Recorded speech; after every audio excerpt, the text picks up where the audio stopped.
escape!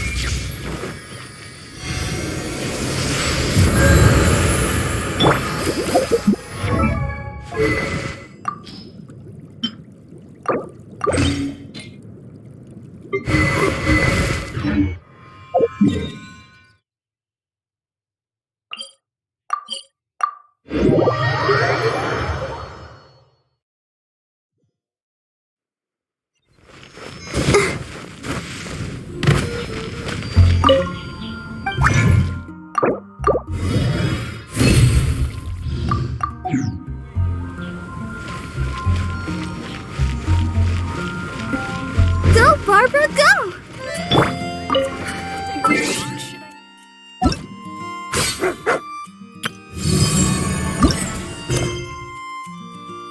Quite busy recently.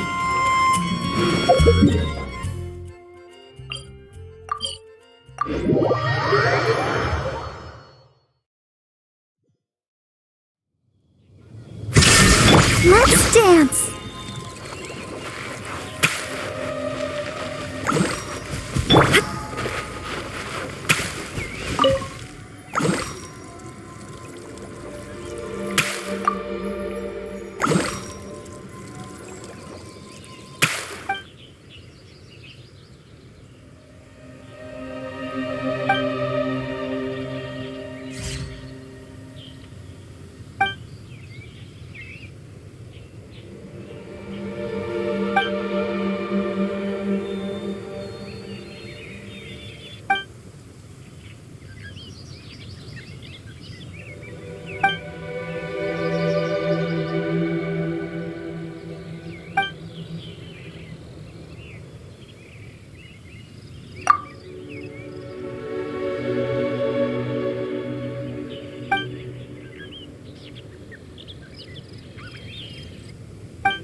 The Winter Shogun approaches.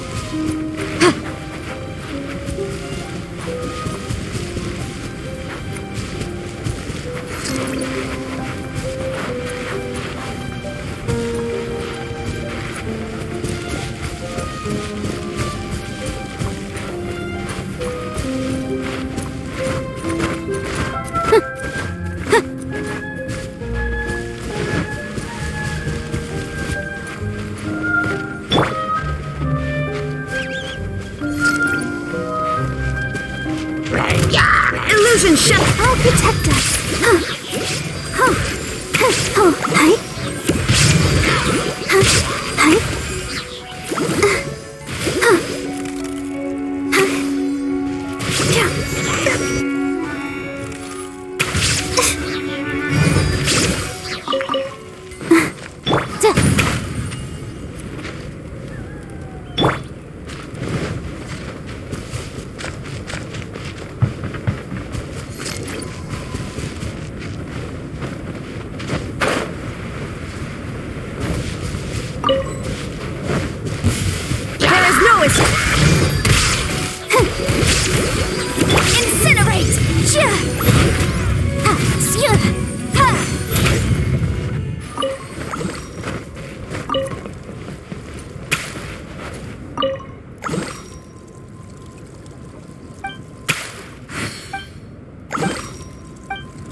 Motion to compel.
Absorption test.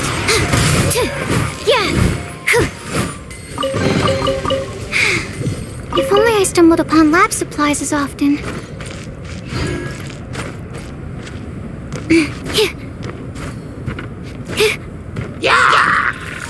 Illusion shattered. Let's dance.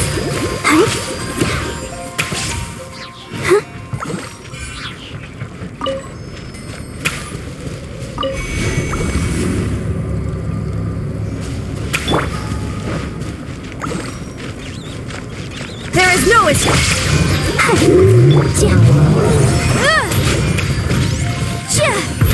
Stand clear. Animal test 6308. Stand clear.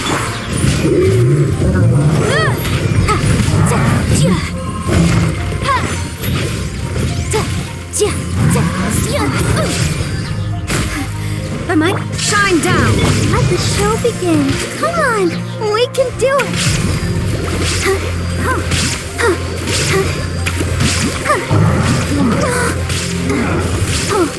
Incinerate!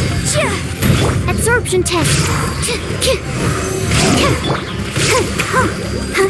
There is no escape.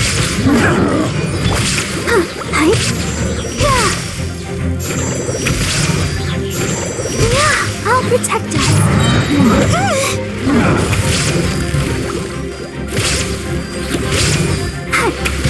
Stand clear.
Motion to compel.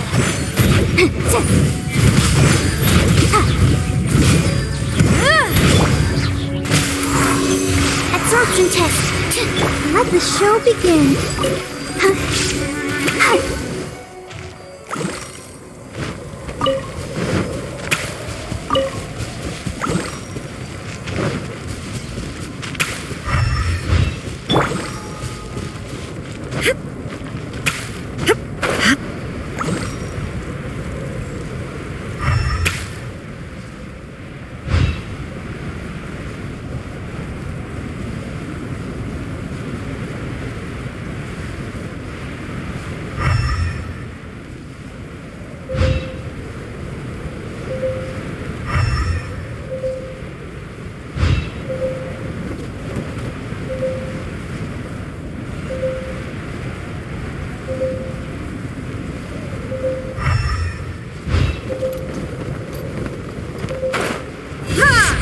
Illusion shattered!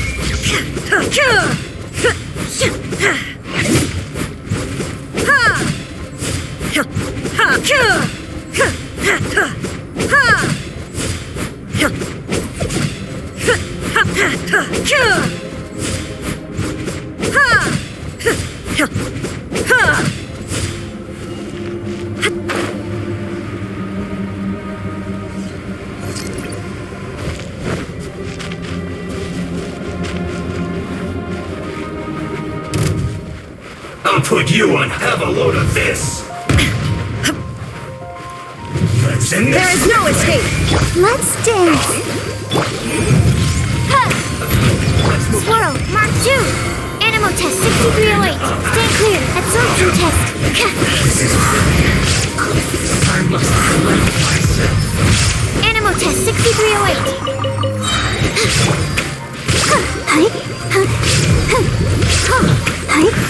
Loneliness of death.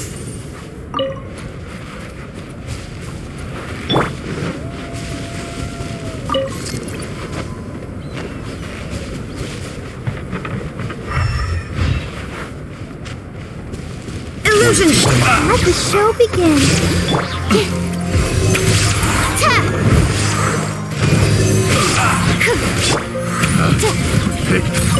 Long test subject.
and Albedo too, but they seem really busy lately, so let's not get our hopes up.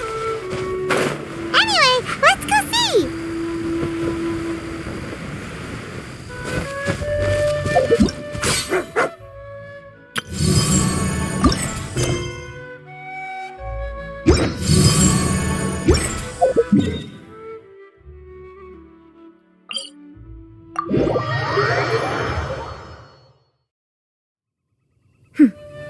Clear skies can do nothing to hide the brilliance of lightning. Divine bolts can strike even in the absence of rain. Do you see that tree? Wait, you understand? So, demonstration is not required. Good.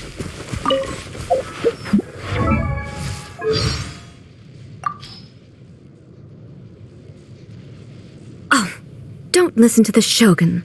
Desserts. Cavities are no big deal. You can just replace your teeth.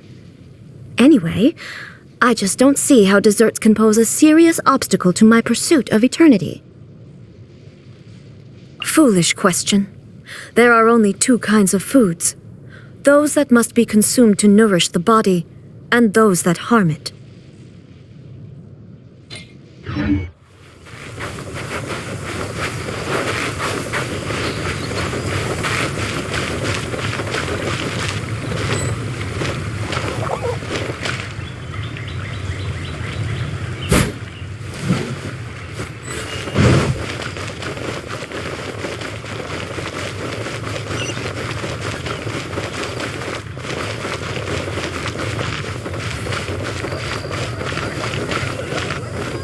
Welcome to Mondstadt. Wind go with you.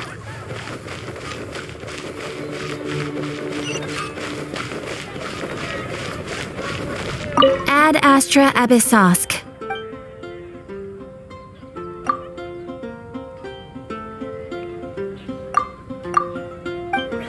Everyone can hear your voice.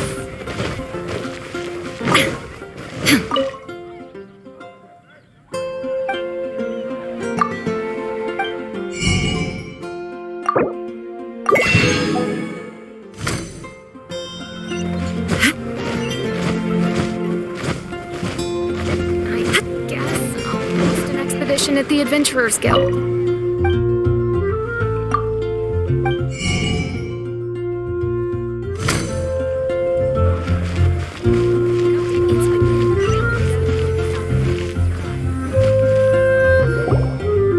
Hey, Timmy! Is that Albedo? Why is he leaving?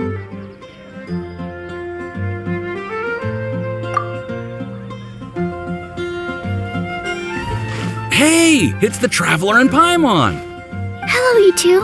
It's been a long time. Were you having a really serious discussion right now or something? Just a regular catch-up.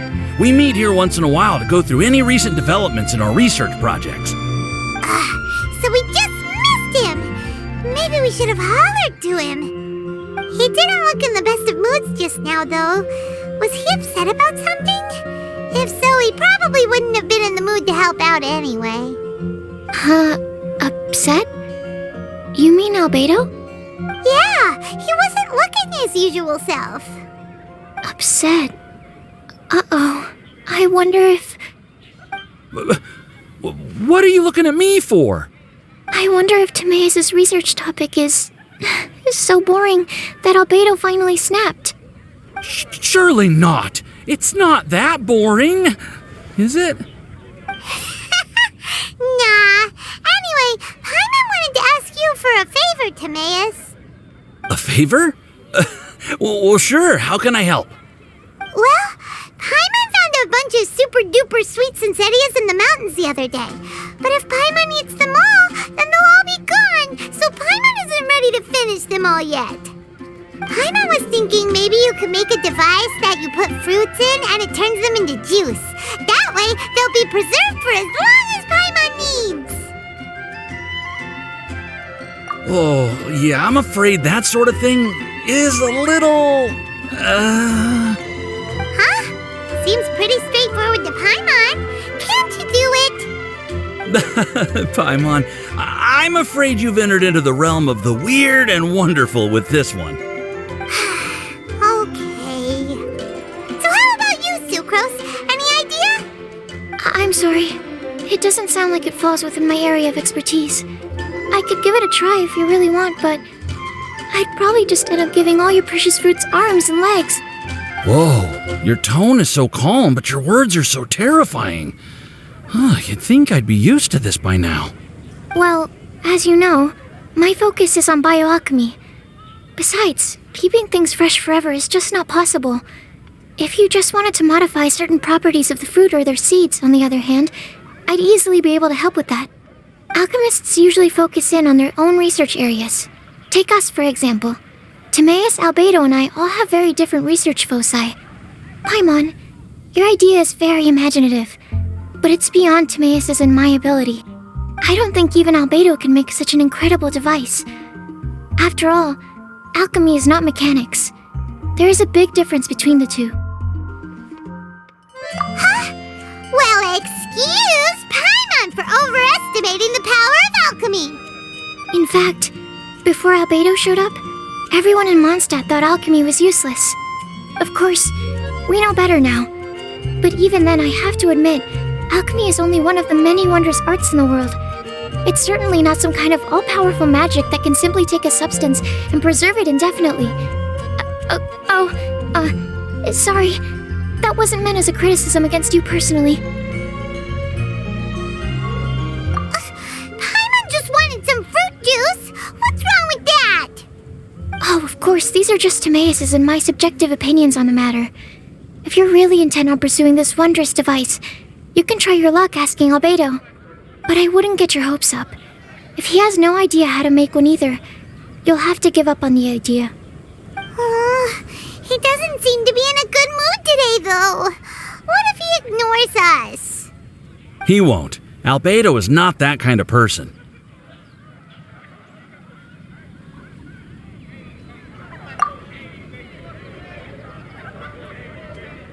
Hey, so where is Albedo heading to anyway?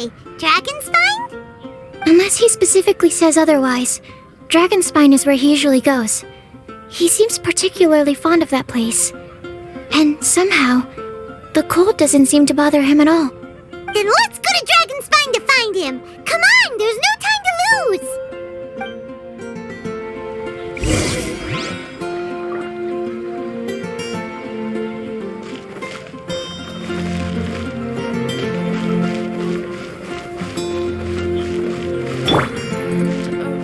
The neighboring nation of Liyue has the most prosperous commercial port in all of Tibet.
The Winter Shogun approaches.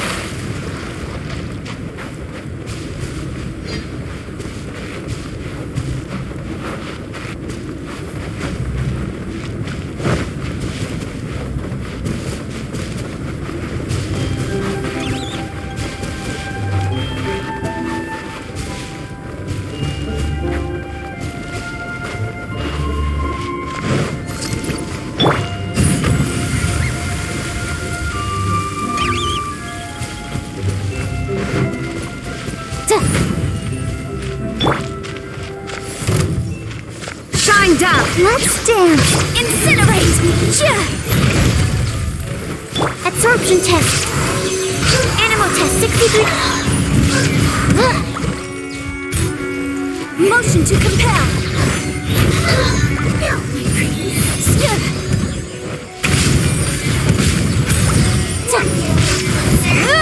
Balloon!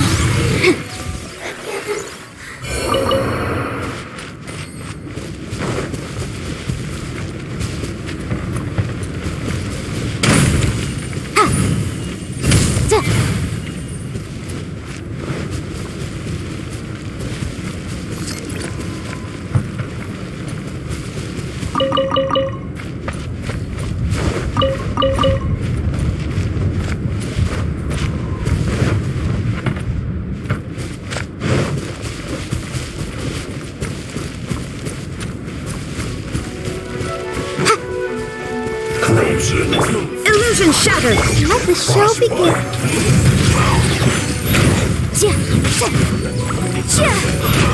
Absorption test. Animal test 6308. Motion to compel. Disgusting.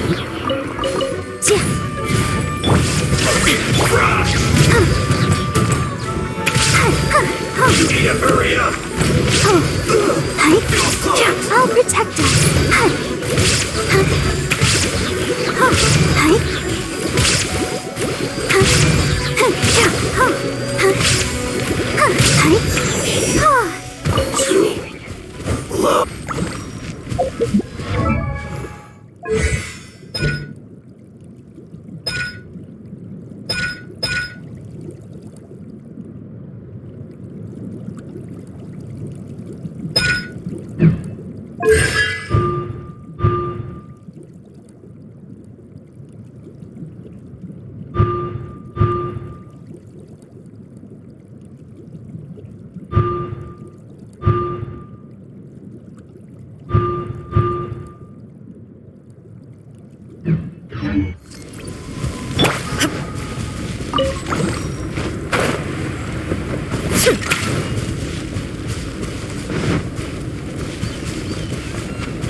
Let the show begin.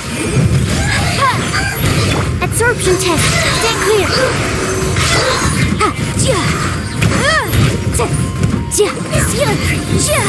Incinerate.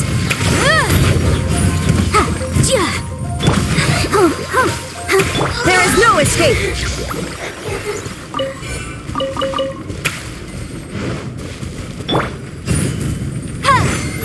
Motion to compel.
This weather's got me in the mood for reciting some laws. Let's see. Commercial Law of Liyue, Chapter 27, Section 6, Article 3 stipulates that... Wait, what was it? Oh my goodness, I've completely forgotten. What is wrong with me today?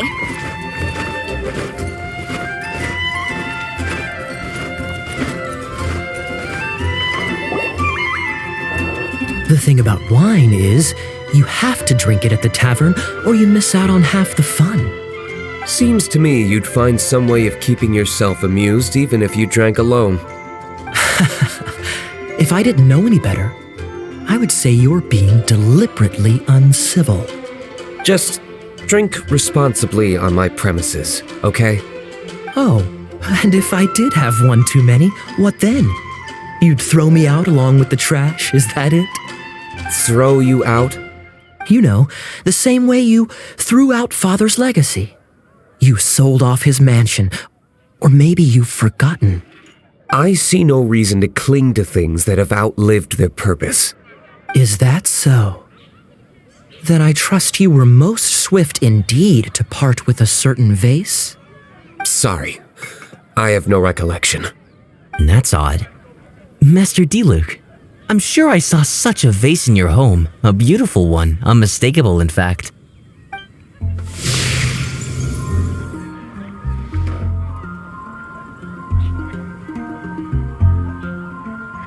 Seems our suspicions were right. Grown-ups don't appear to have imaginary friends. Like I said, a lack of childlike wonder. So people just stop dreaming when they grow up? Okay, well, Paimon for one never wants to grow up. This raises an interesting question. At what age exactly do people's imaginary friends disappear? Let's go and check.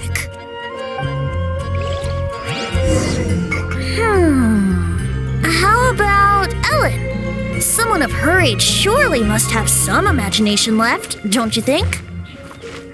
Uh-oh. Somehow Paimon finds the idea of not being able to see Ellen's imaginary friend kinda scary. So, let me get this straight. You have a device with which you were trying to see if I have an imaginary friend? You're wasting your time. And to be clear, 15 years earlier, you still would have been wasting your time. Imaginary friends. Wow. What a fascinating thing to investigate. I would love to join you, really, but I'm already several drinks in.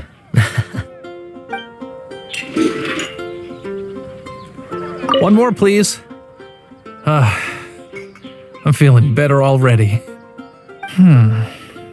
If I could have an imaginary friend, it'd probably be a beer mug.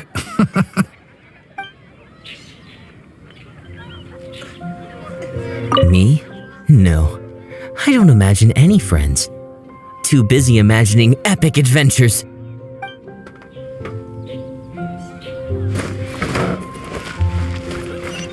Go ahead and pick up some new pieces from shelves.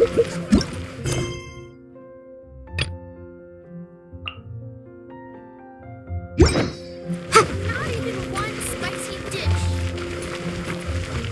Vision hunt to create. Did something bad happen again?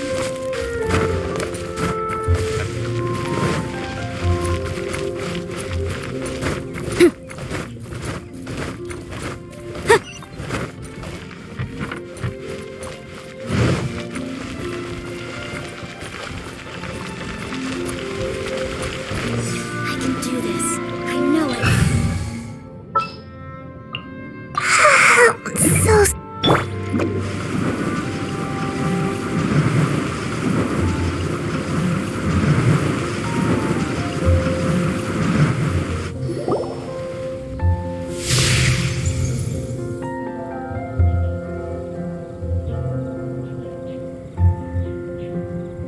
Jean? What is Jean doing here? Is Master Jean Ellen's imaginary friend? Yeah, she's so so conscientious. It's terrifying. Oh, hello. What are you guys doing? Are you always training here? You bet. Today, I heard Stanley talking about his adventures. It was incredible. It got me really pumped up. Oh, I hope I can be as outstanding as him one day. So that you can fight shoulder to shoulder with Master Jean? I mean, obviously I want to become a knight. And if I got to go on an adventure with Jean herself, well, even better. Seems Alan really looks up to Jean. Huh, thanks. I was thinking, it's not every day I get to hang out with the honorary knight. Would you join me for some sword training? Huh, how could...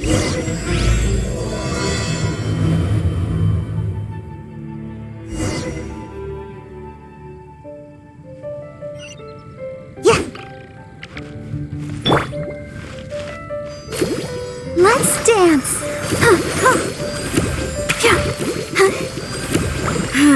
Shame. Didn't man...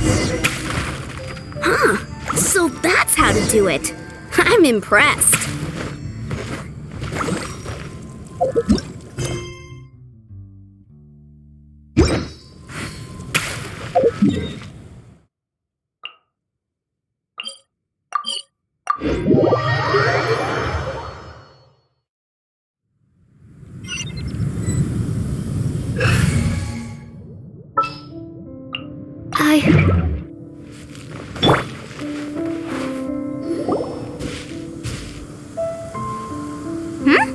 This looks lively. What's the occasion? Let's go and have a look. Hey, Traveler and Paimon. Fancy meeting you all the way out here. Amber? Cyrus? Halid? What's everyone doing at Dragonspine? Don't you mind the cold? Oh, the Traveler is joining us too. Oh, great! Fantastic! Wonderful! The more the merrier. I agree. I feel much better with the Traveler joining us. Definitely the kind of person you want to have around in a tight spot. Oh, right! Paimon remembers most of these people are from the Adventurers Guild. Then again, it seems a certain outrider is doing too. Allow me to explain. The Adventurers Guild is holding winter training on Dragonspine. As you know, our members have varying levels of adventure experience. Dragonspine is an excellent place for budding adventurers to challenge themselves and improve, but it's dangerous to go alone. So, we made a plan for senior members to pair up with junior members. This way, everyone can experience training on Dragonspine together under safe and controlled circumstances. Now, every adventurer can progress together. I've been working on this grand plan for half a year now, and it's finally coming together! It's a great plan, isn't it? Hey, you are an outstanding adventurer. Surely you must be willing to join us and help out. Is the Adventurers Guild short on experienced members? Well, that's part of it, actually. The other reason is, when I was patrolling the perimeter of Dragonspine, I found a lost kid named Joel. I heard he lives here on the camp, so I escorted him back.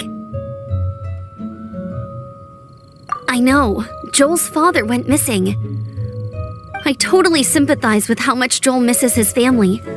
Dragonspine is so bleak and deserted. It must have been so lonely for him here.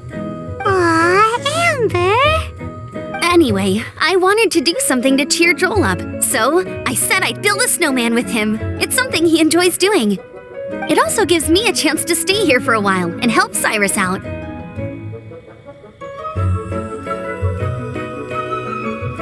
Aw, really? Thank you. Let's go meet up with Joel then. Oh, I invited another friend of mine to join too. She should be here any second. She'll be perfect for this kind of thing. Hey, Cyrus, we've got to take off. Is that okay? No problem. Go ahead. I still have some final checks to make, so I will call you before we depart.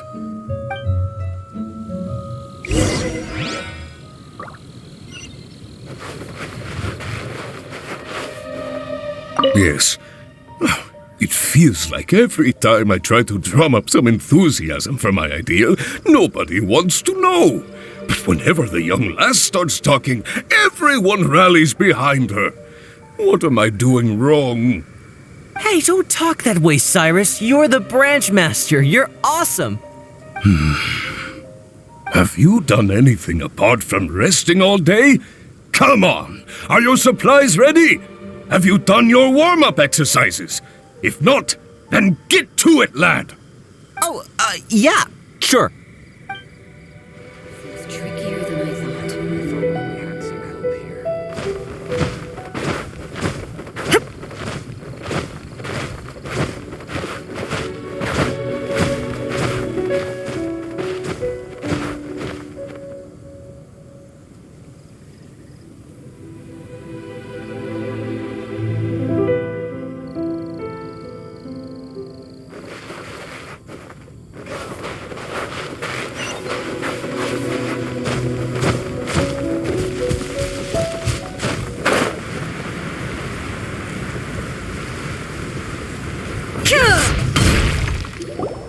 Hey, Joel, we're here.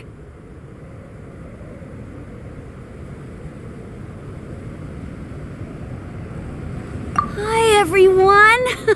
I'm so happy right now. It's nice to have so many people to hang out with. Are you here to build a snowman too? Build a snowman? Oh, sorry. I forgot to do the introductions. This is Eula, the Spindrift Knight and captain of the Knights of Favonius Reconnaissance Company. Amber, you're being far too formal. The child is never going to remember all that. Please, just call me Eula. Okay, Auntie Eula. You can call me Joel. Auntie Eula? Uh-oh. Eula's gonna add that to her long list of scores to settle. All right, if that's what you want to call me, go right ahead. Whoa! Eula just let something go for once? Amber, what's this I hear about a snowman? I came to assist because you told me the Adventurers Guild was short-handed. Yeah, that's something else. But look, Joel's at the age where he should be having fun, and there's nothing to play with on Dragonspine. He used to build snowmen with his dad, and since his dad's not around, we're keeping him company instead. Besides, Eula, it's gotta be more fun than taking an ice bath all by yourself. Let's combine our forces and build ourselves a huge snowman. It'll be a ton of fun. Yep.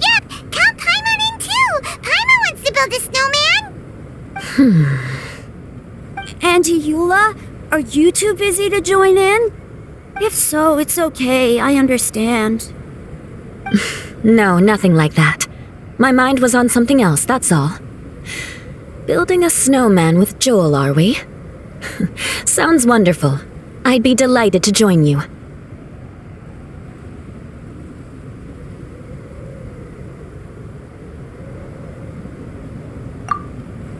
Then let's get started.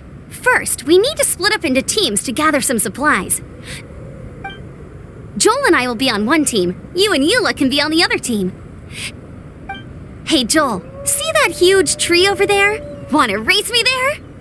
Yeah, let's do it! Wow, those two are fast. It's hard to tell which of them is having more fun. Hey, what's up with you two? Why are you just staring at each other without saying anything? Well...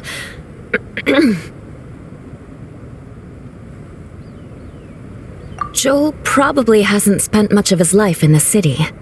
He doesn't know me, and he doesn't know what the Lawrence name means to the people in Mondstadt. Right, that's why he calls you Auntie Eula. True. In his eyes, I'm just another ordinary person from Mondstadt. It was a surprise, but not in a bad way at all.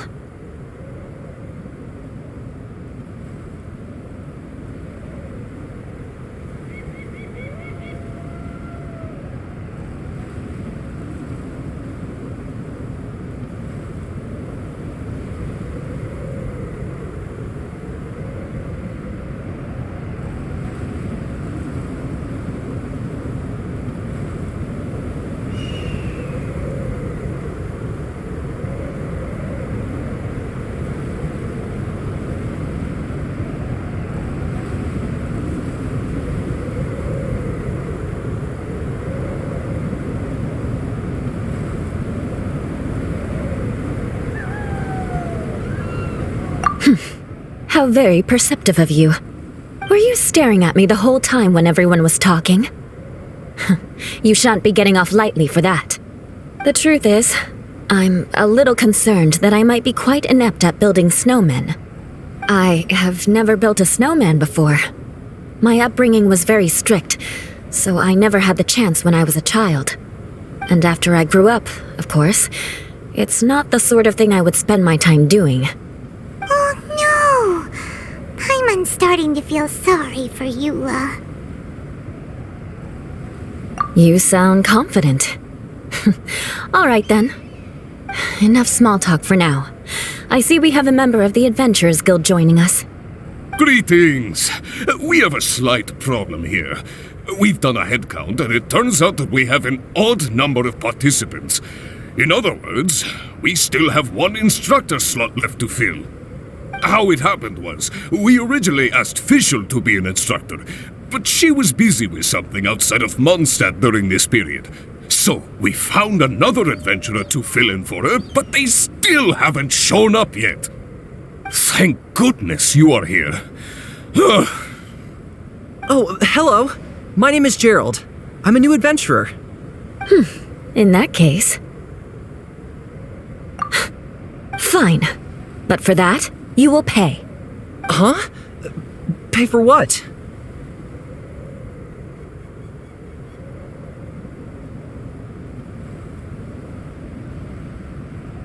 Okay.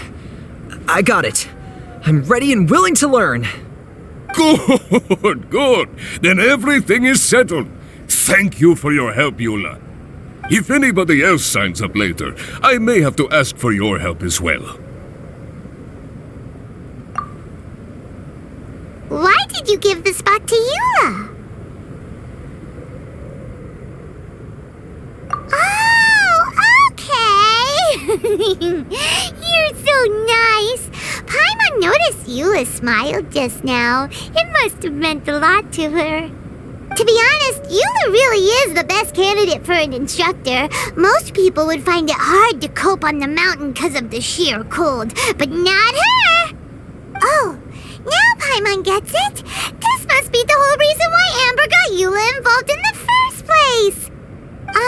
We were supposed to find supplies, but now Eula's busy with other stuff, and, Paimon doesn't feel like going around collecting things. How do you think Amber and Joel are doing? Let's head up the mountain and see what they're up to.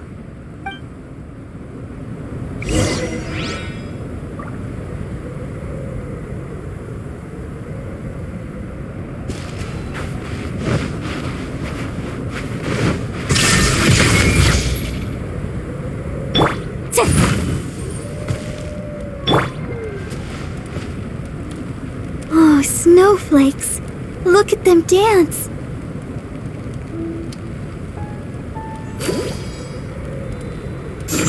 Yeah.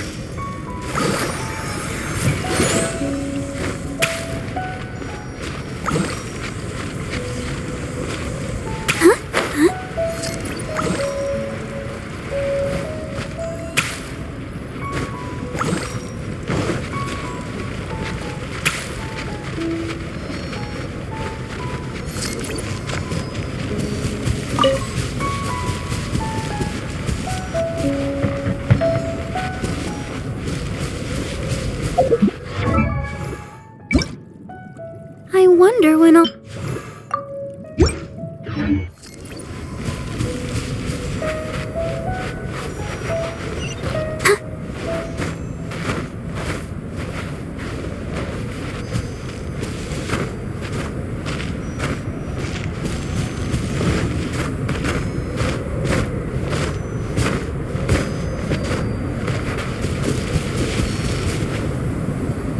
Strange. Didn't they say they were going this way? Where the heck are they? Did we get here too late? Have they moved on already?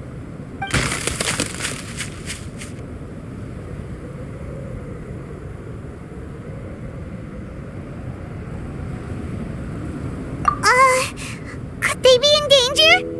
Hurry, let's go check it out!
It's coming from that direction!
Underestimated whatever was behind it. But if that's the case, then what exactly are we dealing with here? I know that voice. Huh? What brings you to Dragonspine? Oh, so it was Albedo all along! All along? Oh, what do you mean by that? On the way here, we kept hearing weird noises, and it felt like someone was watching us the whole time. Turns out it was just you!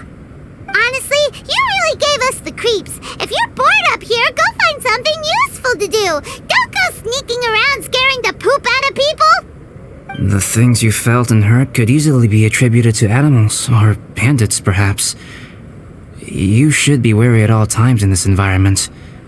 There are all too many ways to sustain losses here if you aren't careful. So, what business brought you here? We actually came to look for you, but then it turned into looking for Amber, but now we've met you, so we're back to that again. Your thought process is rather chaotic, as is the way in which you articulate it. Hey! How dare you! All Paimon's trying to say is that we came here to look for you! Oh, is that so? Then it must surely be something of great importance. I'm all ears. He seems to be in a better mood than we thought, right? Does that mean Timaeus' stupidity doesn't really get to him after all? Huh. Okay, let's just forget that ever came up. It's okay if you can't tell me about it. Just treat this as an opportunity to stroll on the mountain and enjoy the view. So basically, the truth is we're here on adventurer duty. Oh, I see. So you foisted the rookie off onto Eula so that you could wander off and goof around? We're not goofing around! And Eula was the right person for the job! We were just being nice. What about you then, huh? What are you doing on Dragonspine? A friend commissioned me to do some artwork recently, and I have yet to finish. I came here because it's a quiet place where I can gather my thoughts, gather inspiration, and gather some raw materials while I'm at it. Raw materials? For what? Paint. Star silver can be used to make high-quality silver paint. I just ran out of my previous batch, so I'll collect some ore while I'm here. Ore can be used to make paint? Yes, but you have to be selective with the specimens you choose. Even with a high level of impurities, Star silver still contains fine silver-colored particles, but they lack luster, which impacts the color saturation of the pigment made from them. Paint made with such pigment is generally viewed as a fake or a defective product. Interesting. So, paint aside, can you talk about how you find inspiration? Paimon wants to learn. You want to learn to paint? No, not for me. For the traveler. Paimon wants the traveler to learn how to paint. During our travels, we sometimes have nights where there's nothing to do. It'd sure be nice to do something memorable rather than just sit around. Painting is a great example because it can capture a moment in time. So it seems like it's definitely a worthwhile skill to have.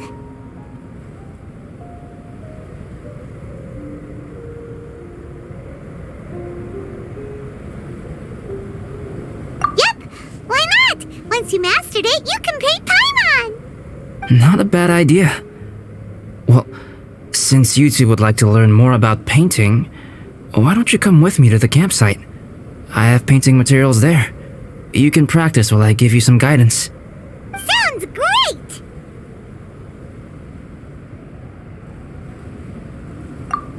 Oh, she'll be fine.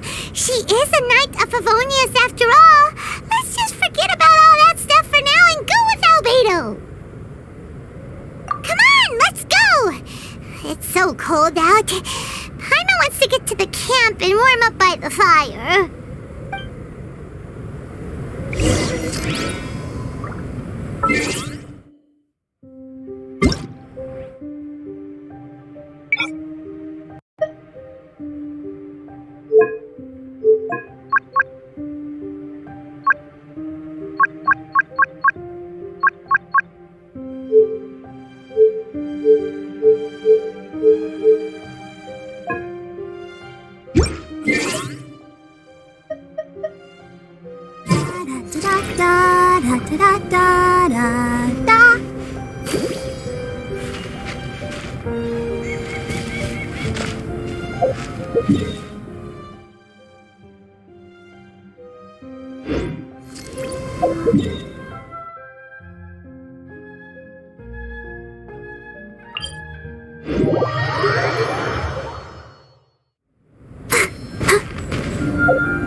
Inactivity serves no purpose whatsoever.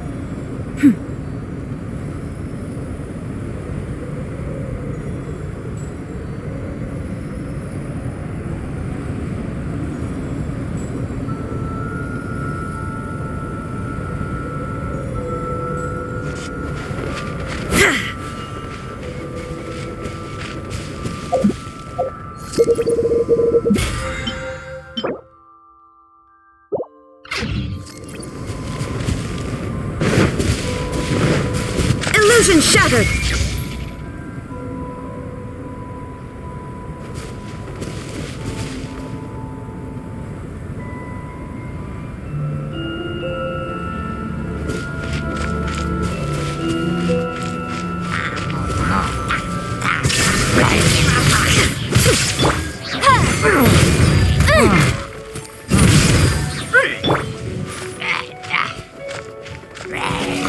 Shine down!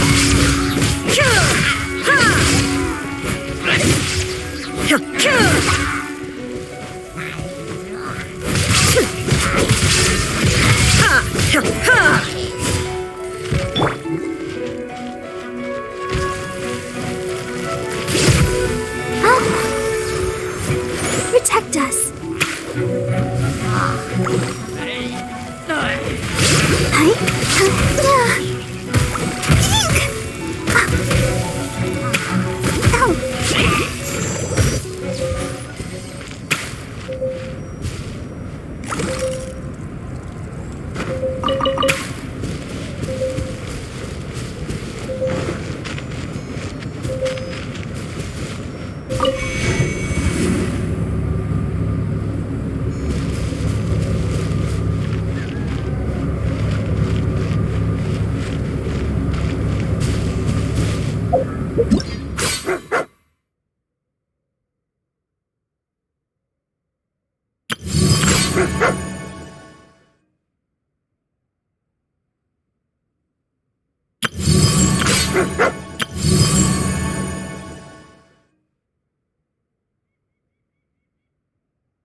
Are you tired? Try my new spicy energy drink. I'm sure it'll wake you up.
I can't wait any longer!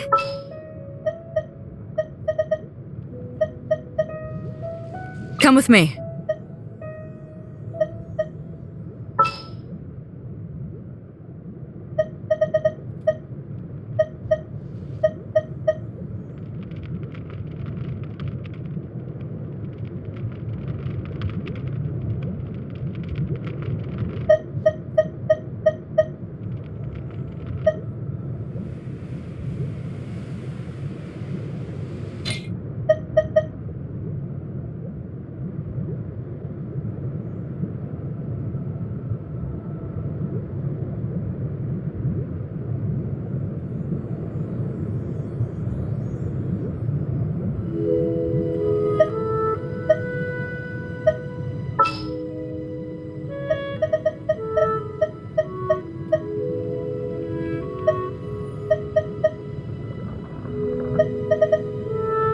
Ready.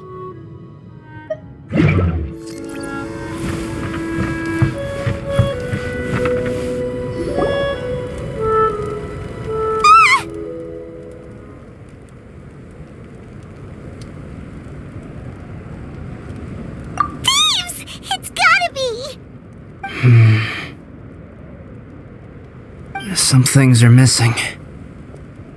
Nothing valuable, hopefully. Wait, where's Paimon's Bora? It's hard to say their value, but some of my alchemy notes are missing.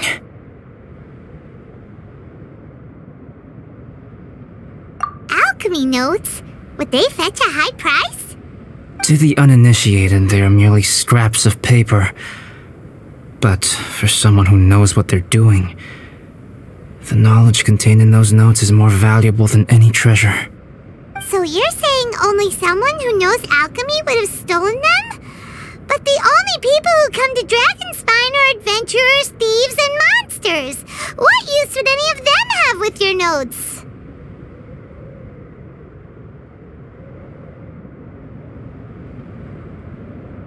I feel the same way.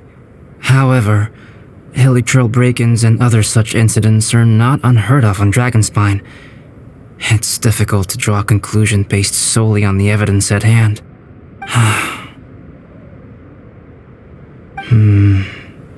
These appear to be... Footprints?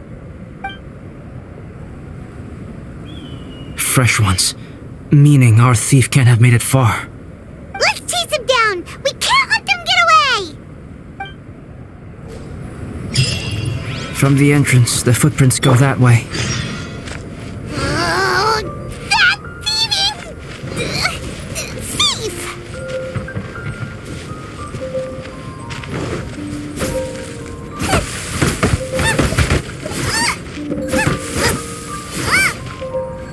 Out of the frying pan, into the fire!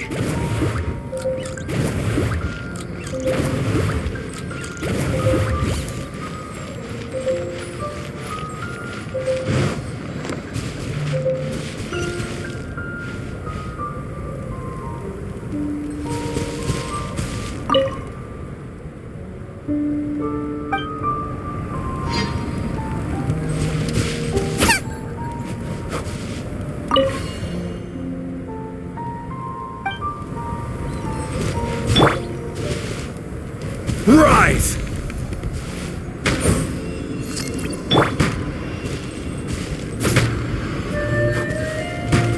Roba, get them!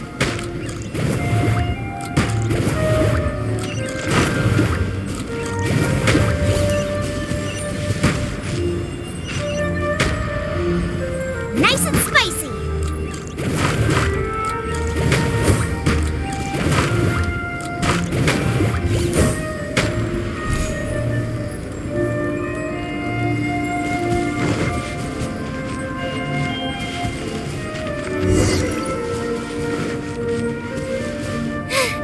Now I got stomach cramps.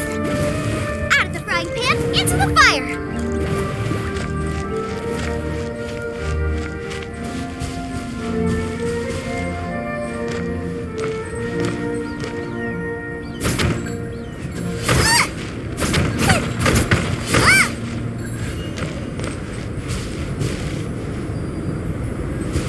Nice and spicy.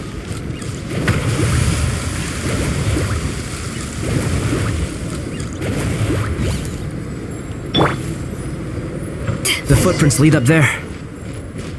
So they scaled the cliff. Okay, after them!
Footprints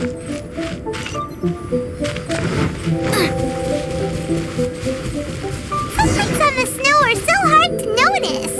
It's so easy to lose track completely. That's why we have to hurry.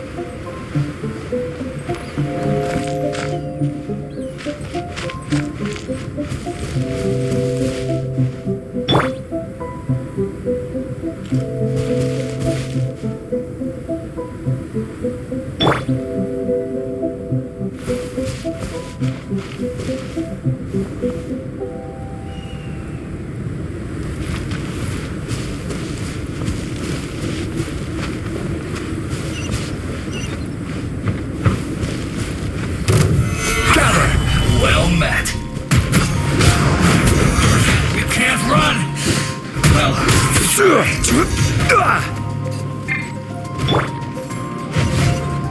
Boba, get them! don't be a killjoy. We've only just begun. You can't run. Well, neither can I.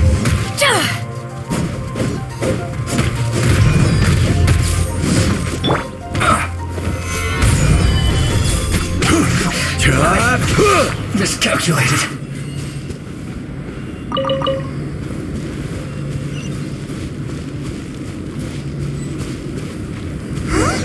The footprints stop here! Our thief must have jumped from the cliff. Get your wind glider ready. We're going down.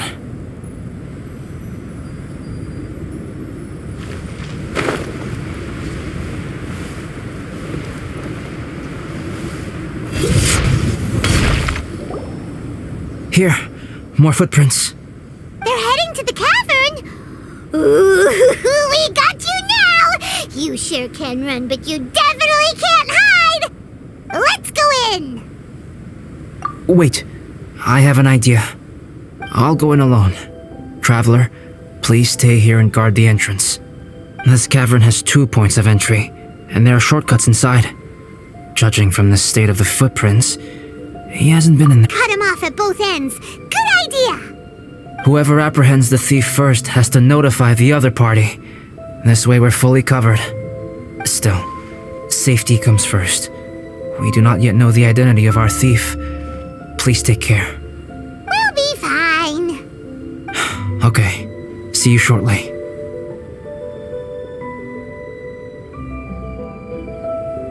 Of course.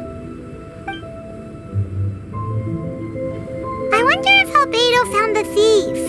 This is taking forever. Really? Huh. Maybe it just feels like a long time because Paimon hates waiting. Waiting is so boring. Why don't we find something to do to pass the time? You know, something like... Oh! Look at all that star silver over there! Why don't we gather it up for Albedo? It's right next to the cavern, so we won't be going far. If anything happens outside, we can be right back here in no time. Yay! Let's get started!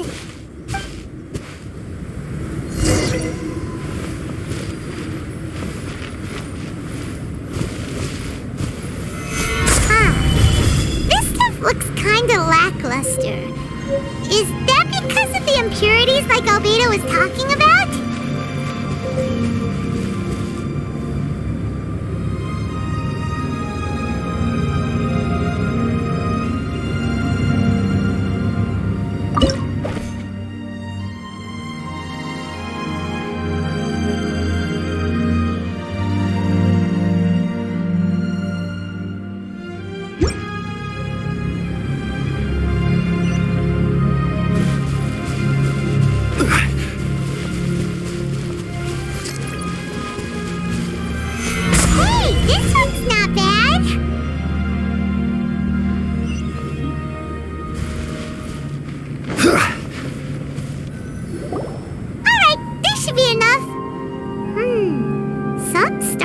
Shines a lot more brightly than others, huh?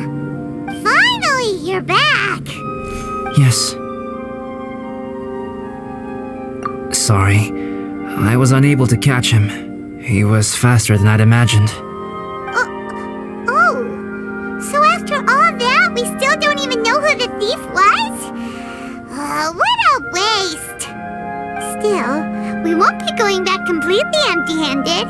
We did some mining! Mining? Yeah, for star silver. Look, we got quite a lot! It's just like you said.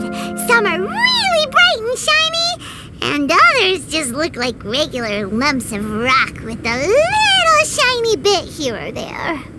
Star silver. I was merely saying what was on the front of my mind. I hadn't thought you would genuinely go and gather some. Well, you said they can be turned into paint, so we got pretty curious. Also, if it weren't for that thief, we'd be making paint by now anyway, right? Or even painting by this point. Anyway, it's all the thief's fault for wasting our time. Yes, it's all the thief's fault. The notes mean a lot to me. I'm not quite ready to give up the search yet. Let's keep an eye out for clues as we go. Oh, just one thing. Do you want us to bring all this ore back, or did you want to sort through and get rid of the useless bits first? There's no point in bringing the bad ones back if it'll ruin the quality of the paint. Some of them do look pretty dull to Paimon, so it doesn't seem like those will be of any use at all. Indeed. The sorting process is necessary. Humans are such practical creatures. They only want those things that are good. Once they have learned to distinguish between good and bad, they will never stop comparing things in their minds.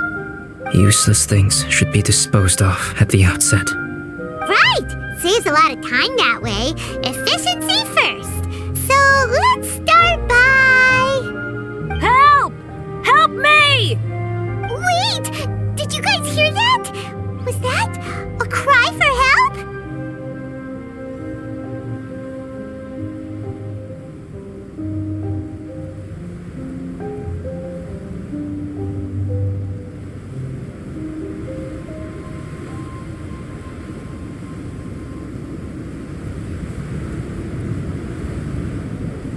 It's likely an adventurer in danger! Okay!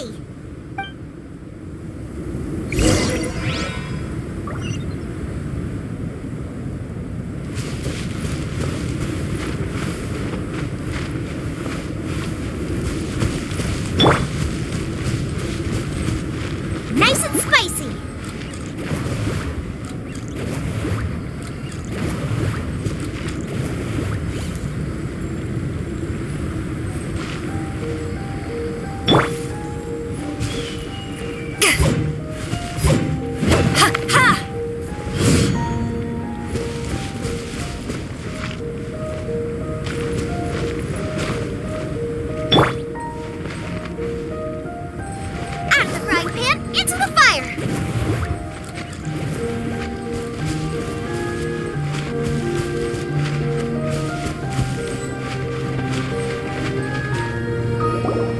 voice was definitely coming from around here.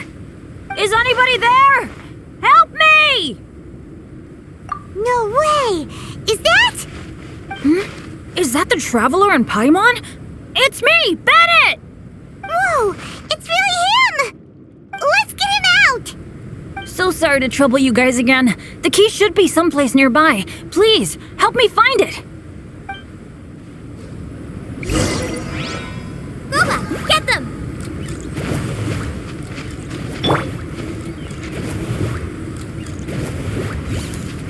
Quake!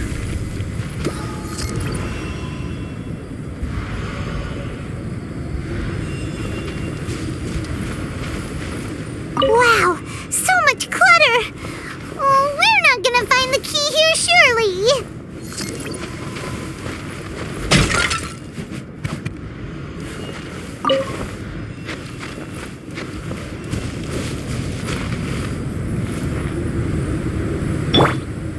Out of the frying pan, into the fire!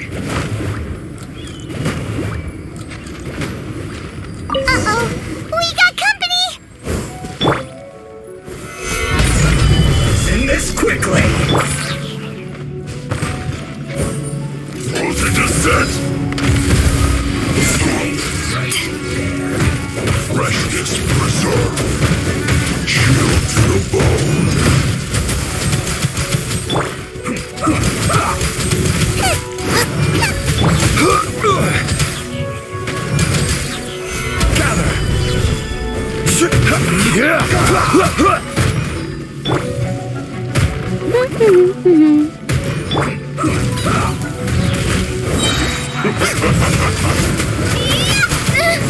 No ingredients for me today. Eat this! Send this quickly! Gather!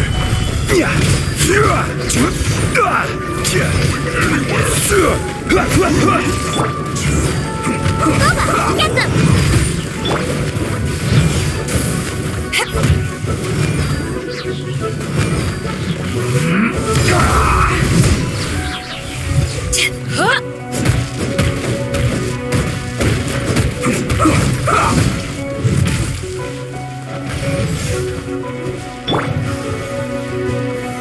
Solidify!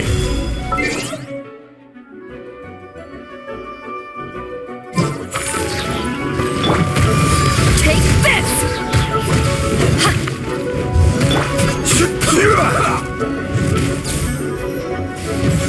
Stabilize! Let's end this quickly!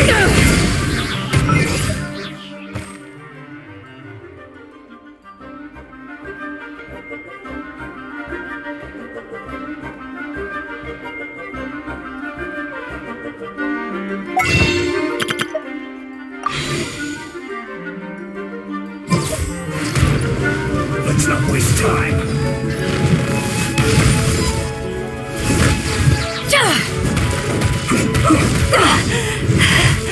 I've still got some kick. Stabilize!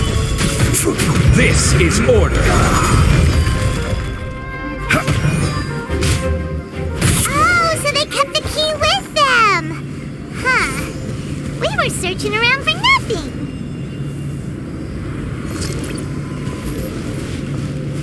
Rise! Quake!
As you wish.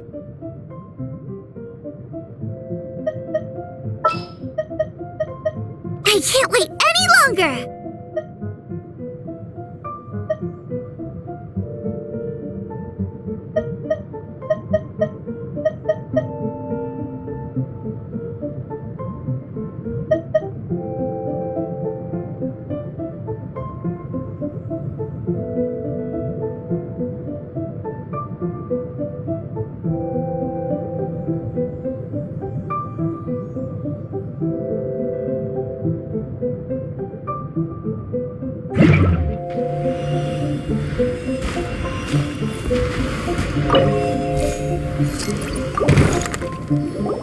Oh, finally, I'm out.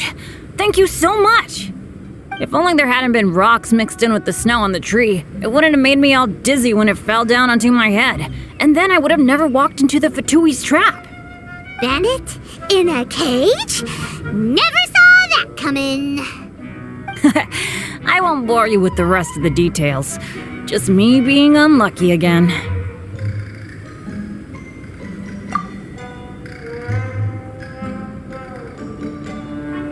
Yep, taking them out was child's play. No need to thank us. You did? That's so nice of you guys. I know they were probably just following orders. But still, thanks for helping me out. So what are you doing on Dragonspine? Didn't Razor want to come with you? did you hear about the Adventurers Guild thing? They're hosting a winter camp here. As one of their veteran adventurers, I'm here to help out the rookies. Razor's not an adventurer, and as the leader of Benny's adventure team, as well as the only actual member, I had to come on my own.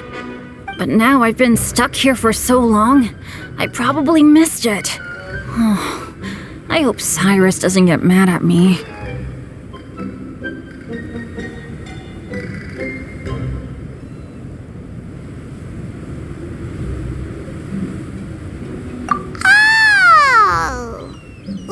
So that guy Gerald who got left in the lurch, he was supposed to be paired up with you? If so, sorry, Bennett, but you really did miss it. He got paired up with a different instructor instead. What? Weren't they short on instructors? Where'd they suddenly get extras from? A few people from the Knights of Avonia stepped up in order to help support the event, so they ended up with more instructors than students. Knights of Favonius. Yeah, they're definitely more reliable than me. I'm just a walking accident waiting to happen. Right. Anyway, that was just the situation when we last saw them. It might have changed by now. Who knows? Maybe a whole load more rookies will have turned up to join in. Besides, after all the trouble you've gone to show up as an instructor, Paimon's sure Cyrus will put you to work.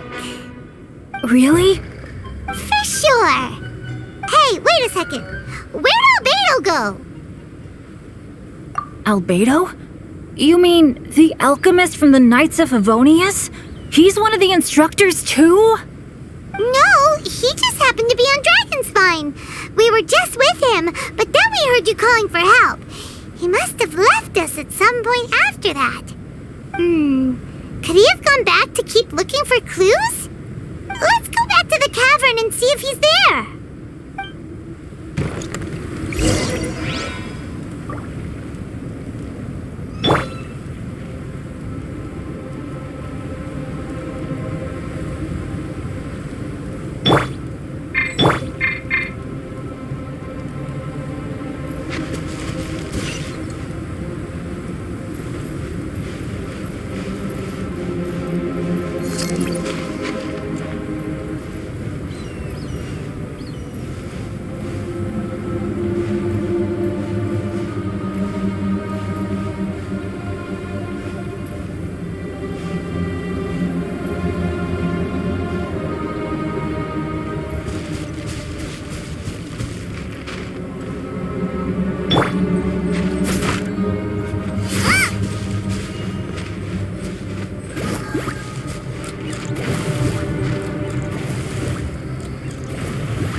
Still no sign of Albedo. This is weird. Where has he run off to? This is great! Dragonspine's so fun today. There's so many people around. It's never usually like this. This was where we heard Bennett's cry for help, right?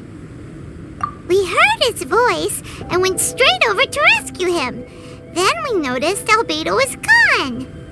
Huh. So he just didn't feel like helping us save Bennett? Wait, what? What are you talking about?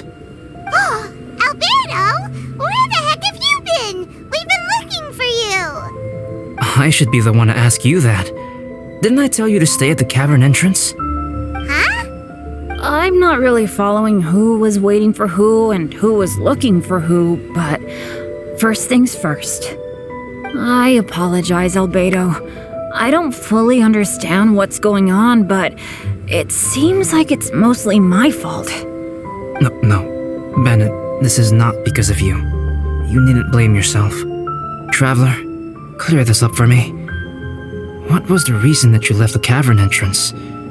Did you... There you are. Stay right there. You have a lot of explaining to do. What?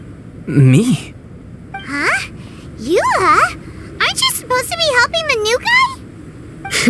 Yes, that's what I would be doing, if I hadn't been interrupted by a certain someone's malicious scheming. Albedo, I saw you taking Joel towards the wasteland at the edge of Dragonspine. That place is crawling with monsters. What the devil do you think you were doing? Whoa, wait a second. What's going on? Actually, wrong question. How much stuff is going on? When I came to stop you from leading Joel any further, your first reaction was to throw the child down and attack me. When I fought back, you quickly fled. Care to explain? I see. Interesting. Interesting? Eula, it sounds like you met an imposter. Someone who was impersonating me. Impersonating you? To what end? It is difficult to draw a definitive conclusion for now. But these strange incidents do seem to be connected.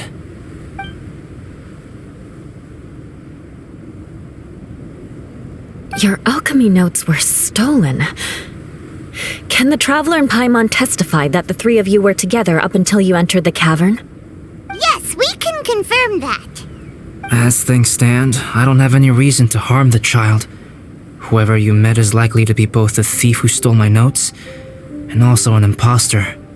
Of course, it's entirely natural for you to be skeptical of my story.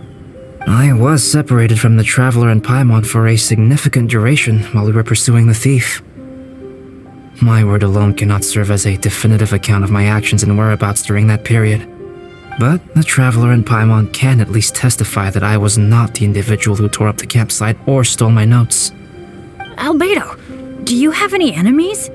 Could it be one of your enemies impersonating you to get revenge on you or something? I don't have any enemies. And I'm not aware of having given anyone cause to exact vengeance upon me. There is insufficient evidence to assert what happened with any certainty at this point.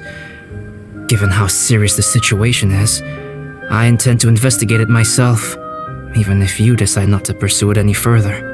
Eula, I won't discourage your ongoing suspicion of me if you can't believe my story. Though, naturally, I would hope you can afford me some credibility on account of our solidarity as fellow members of the Knights of Favonius. Traveler, Paimon, Bennett, if you are willing, I welcome you to monitor my activities beyond this point so that you can act as my witnesses. If I am what this imposter wants, he will come looking for me again eventually. Things can only become clearer from that point on. I'll give you the benefit of the doubt, as preposterous as your claims sound.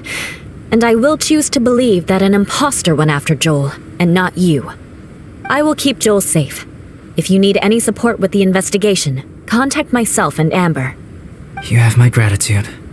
As far as Amber goes, I will... Eula! Eula! Where are you? Amber, we're here! Eula! Oh, and Traveler, Paimon, Albedo, and Bennett. You're all together. Great. Bennett, I'm glad I ran into you here. Cyrus was telling me you still hadn't shown up. He was getting worried you might have run into some trouble. Yeah, I ran into a little trouble. Thanks for your concern. Sure thing. Well, now that I found you, let's go check in with Cyrus. But before that, has something come up? How come you're all gathered here together?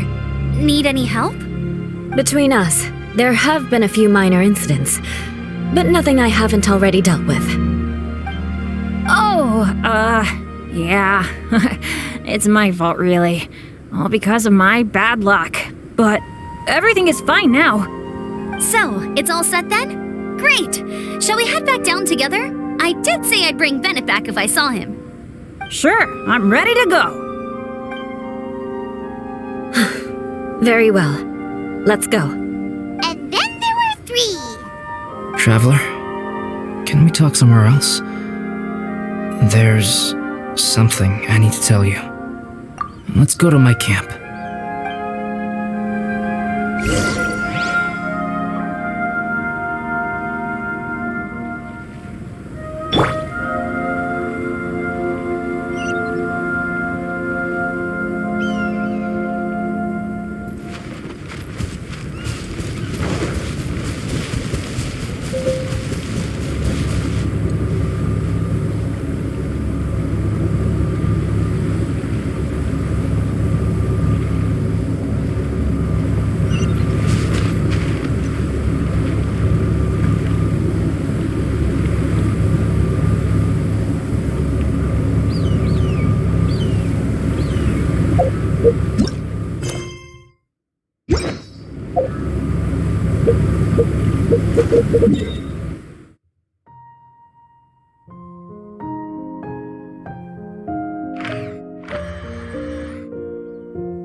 My camp is somewhere that we can talk openly, without reservation. But before that... Whoa! What a mess! Thank you. I appreciate it.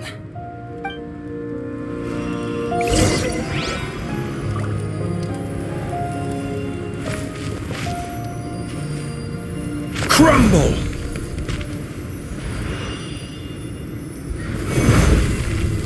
I've been absorbed in my research lately and haven't attended to the dusting. It's due for a cleaning.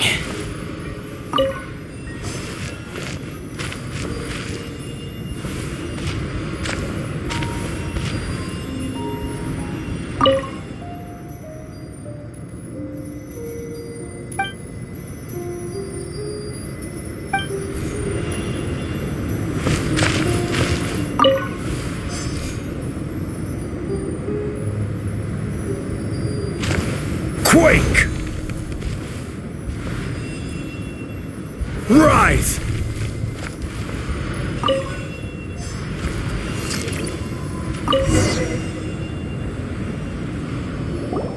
Yep, that should do it. Neat and tidy. Thank you, both of you. Now that everything is in order, it's time to talk.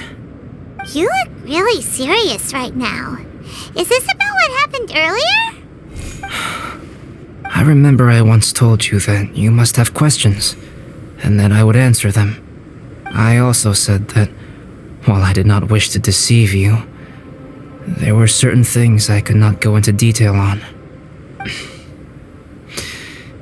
I am a synthetic human being. A human forged by human hand. The one who created me, my mother and teacher. Her name is Rhindaughter, a researcher from Conria, also known as Gold. A synthetic human? What the... How the heck does that work? When the pinnacle of attainment in alchemy is combined with unimaginably vast learning, the apex achievement is the creation of human life. When you say Conria, do you mean... I am indeed somewhat older than my appearance might suggest, but when I came into being, Conria had already been destroyed.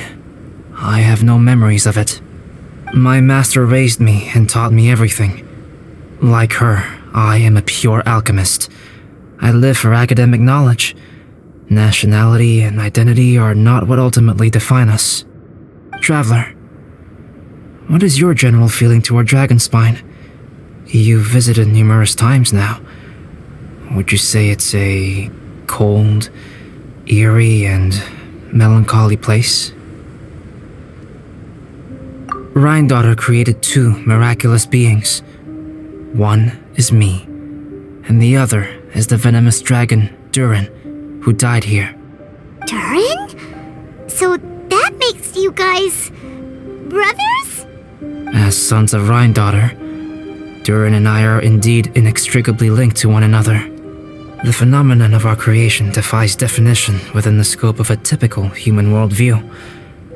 But if we may tentatively call it birth, then yes, we, by extension, are family.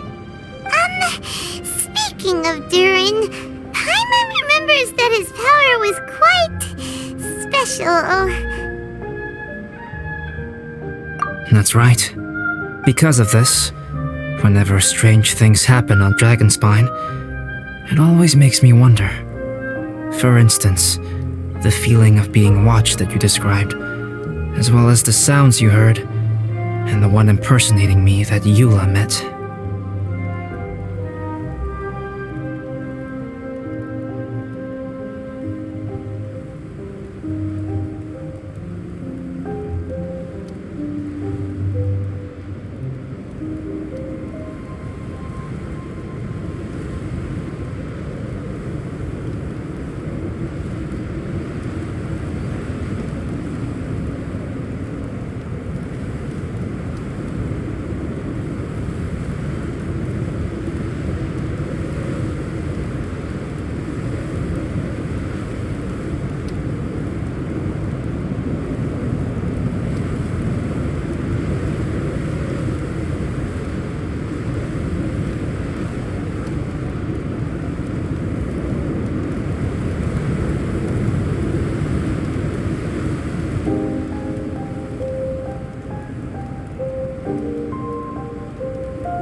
Were here just now, the Traveler gave me a look as if to say, don't say anything. Probably because it would only make you more suspicious, so Paimon kept quiet. But Paimon noticed that you came out of the cavern not too long after going in, and you told us that you didn't manage to catch the thief. Then we heard Bennett calling for help, so we went to rescue him. But strangely, you didn't come with us. And when we got back to the cavern to go find you, suddenly you were the one looking for us. So, it seems that you met my imposter too. Well, if so, it was a pretty good impression. He had you down to a T. We never would have guessed. Also, after he left us, why did he go after Joel? Perhaps Durin's power drives people to madness. But that's merely crude conjecture. Whether someone is impersonating me or there is another false me out there, this is a cursed tale, and it is not one whose weight you should have to bear. Traveler, perhaps you should return to Mondstadt if you have no further business here. The work that lies ahead will occupy me completely. I'm afraid I will be unable to entertain you beyond this point. Yeah, we're Dragonspine veterans by now. If there's something really bad going on, we can't just leave you here to deal with it on your own. That wouldn't be very nice now, would it? Besides, there's no one else in Mondstadt that you can talk to about this. Sucrose and Timaeus don't know your secret. Yeah, don't push us away at a time like this. All right, thank you. You were intending to participate in that winter camp, if I recall correctly. That could serve as an excellent pretext for you to remain on the mountain. In that case, please join in the activities of the Adventurers Guild as planned, and be on the lookout for any leads while you're at it. If anyone sees me, or someone like me, we'll be sure to pass the info straight on to you. Good. Then we're agreed. Okay, let's split up to look for clues, then meet back here at this camp in a few days' time. Sounds good to me. But please, whatever happens, put your safety first at all times.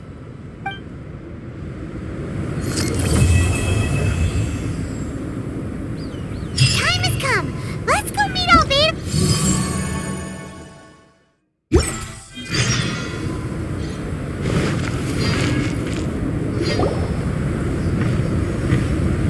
Albedo! We're here! Traveler, Paimon. Your faces say that perhaps you haven't turned up anything? We investigated all over the mountain, actually, but we didn't see anyone that looked like you or hear of anyone else meeting you. This is not unexpected. I haven't made much progress either. He appears to know that we are looking for him, and has opted to lie low for the time being.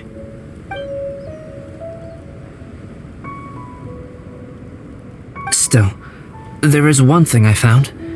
I discovered footprints on some parts of the mountain, and although they were a little covered by the snow, I could tell they'd been left by someone of a similar size to myself. The footprints were quite numerous, so I believe my next step will be to rule out each of the adventurers active on Dragonspine, one by one. We can help with that. We have plenty of contact with the adventurers. So now we... Ah! What was that? It came from that direction. Could it be the imposter?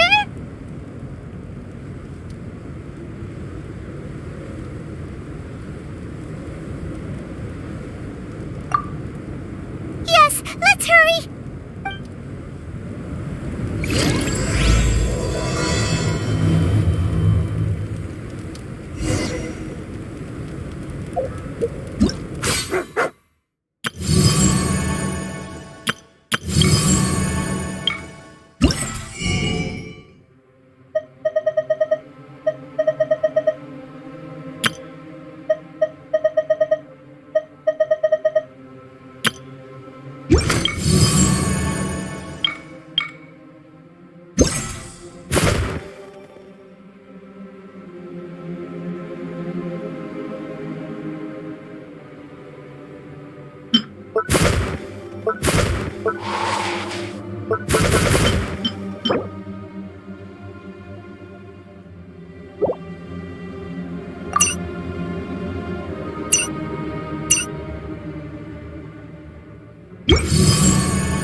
Osmanthus wine tastes the same as I remember.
Quake!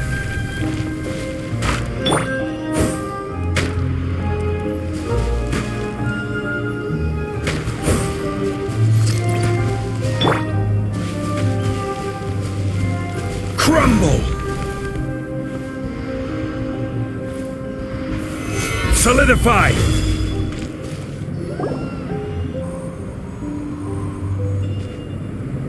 Hey! Did you see that? Did those rocks shake just now?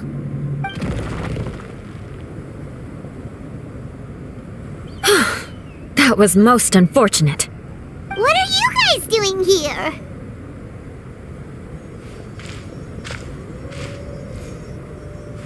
I have to agree.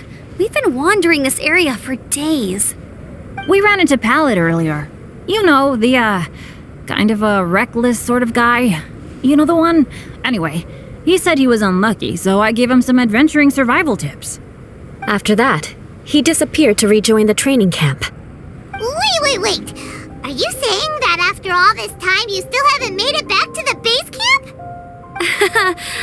Well, as you can see... It was nothing really. We just hit a few landslides and snowdrifts and took a few downhill tumbles. You know the deal. They sound like unforgettable life events to me. Anyway, you are correct. We haven't made it to the base camp yet. We have had extraordinarily poor luck over the last few days. Almost as if a sinister force has been trying to thwart our every move. Fortunately, I made advance arrangements for Gerald to remain in a safe location and conduct some basic physical training exercises. I'm sorry. I'm the one to blame for all this. I've always had bad luck and it always rubs off on everyone around me. Sorry to create so much extra trouble for everyone. I don't know what to say. Maybe this is the awesome power of fate. The scary kind, I mean. I agree. Yep, we're just used to it now. Besides, it's not like we have the most amazing luck ourselves. Really? I think you guys have way better luck than I do. Well, what can we do about that? Oh, Paimon knows! How about Paimon share some of her luck with you? You're welcome to a bit of mine too. Although if the last few days are anything to go by, it seems in pretty short supply at the moment. You guys. Aw, thanks. With a little luck from everyone combined, we'll make it down this mountain for sure. Yeah, you bet. Let me flip a treasure hoarder insignia to test it out. All right, it's tails. The opposite of what I guessed. So you can predict your fortune this way? But why are you so happy that you got it wrong? It has two sides, so there's a 50-50 chance of me getting it correct. Luck all comes down to probability, too. So as long as I use up all the bad luck, everything else will go smoothly. Guessing wrong when I flip an insignia is one way to use up some of the bad luck. So the probability of having some good luck in the near future just got a little higher.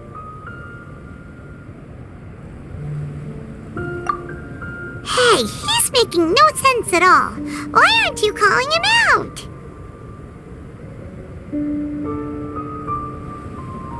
Guys, I guessed wrong in my insignia flip, which means we should be able to make it back to camp. Paimon's not sure that's how it works. Let me try. It's this way, right? Oh! Ow! My butt! What is this shard of ice doing here? How truly miraculous. This is a miracle of misfortune. I don't usually believe in luck, but Bennett makes the best case for it I've ever seen. Amber, if you are ever required to partner with Bennett in your future work and you encounter anything like this again, do not take any rash action. Wait for me and I will come to support you. Huh? Yes, of course. Now that you mention it, I do feel a little tired. Trekking in the mountains has a way of wearing you out. Well, since everyone is tired, why not take a rest in my camp? Paimon's so sleepy. A nice bowl of hot soup and a good sleep would sure be welcome right now. Suddenly, I'm kind of sleepy too. Amber will fall asleep in the snow if we keep going much longer. Come on, let's move. We shall head to Albedo's camp and get some rest, take stock of our supplies, and decide how to get off this mountain.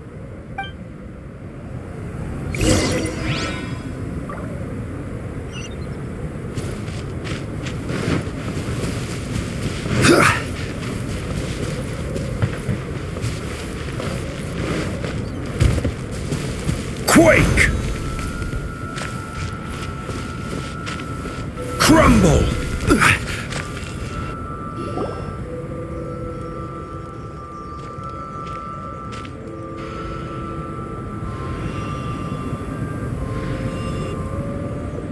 Here we are. Make yourselves comfortable. Oh, I forgot I don't have that many chairs. Please wait a moment. What's he doing? Painting? He is. He's painting a chair. Wait, alchemy can turn paintings into objects? How is this possible? My paintings are like blueprints. Alchemy simply enables me to omit the manufacturing part of the process. It's an elementary level technique.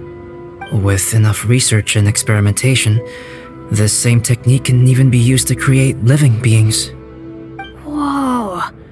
Well, since you can magically produce chairs, can I have one with a backrest? No problem. How many of you want backrests? Me! Me! I'll also take one with a backrest, if you please. Can Paimon have a chair that comes with a juicer?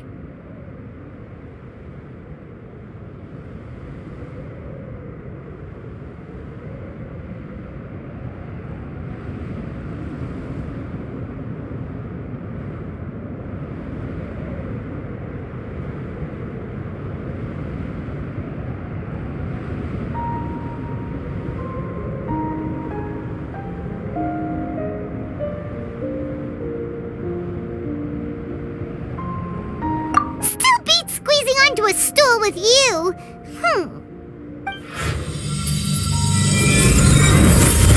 Cool, we have chairs now. This is so comfortable. Makes me want to stay the night here. You're very welcome to stay overnight if you wish.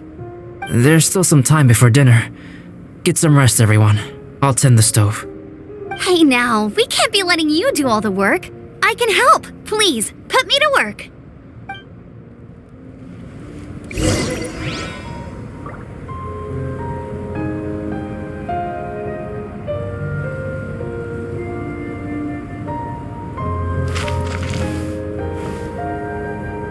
Rise!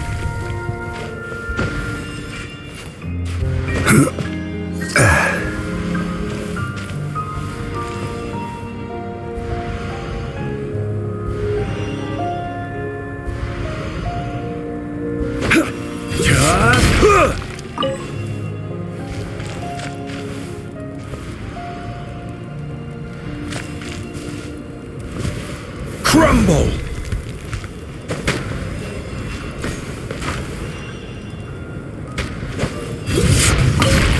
It's so nice and warm here.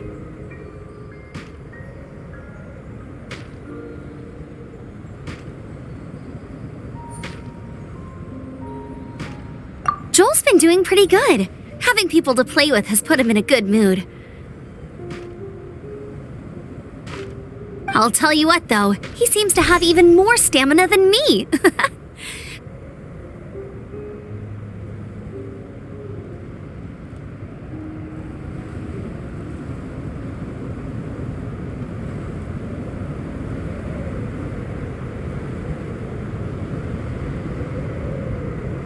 So long as they're playing, kids always seem to have endless amounts of energy.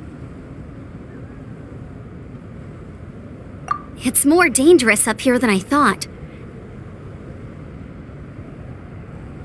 In a hostile environment like this, even a Knight of Favonius has to keep their eyes open and keep their wits about them at all times. Still, this has been a pretty unique adventure for me. It's definitely been worth it. You know, when I was keeping Joel company, I started missing my grandfather really bad. After he disappeared, I never saw him again. I have no idea how he's doing. But at least what I can do is focus on being a great outrider. If I can do that well, I know he'd be proud. Oh, all that? Don't worry about it. Eula is a good person. She might not show it, but she'd never let that kind of stuff get to her. As for Bennett, he seems like the kind of guy who can keep his spirits up when things aren't going well. I feel bad having to ask so much of Albedo, though. Still, it's kind of nice to have everyone together like this, so yay for silver linings! Sure thing. Bet you're tired as well. You should get some rest too.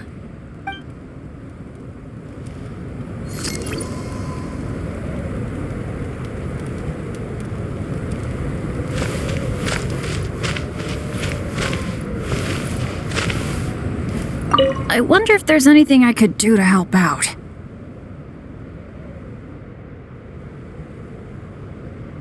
Oh, you mean Gerald? I heard that Eula developed a whole training program for him. He might be new, but I bet he'll improve pretty quickly with a mentor like that.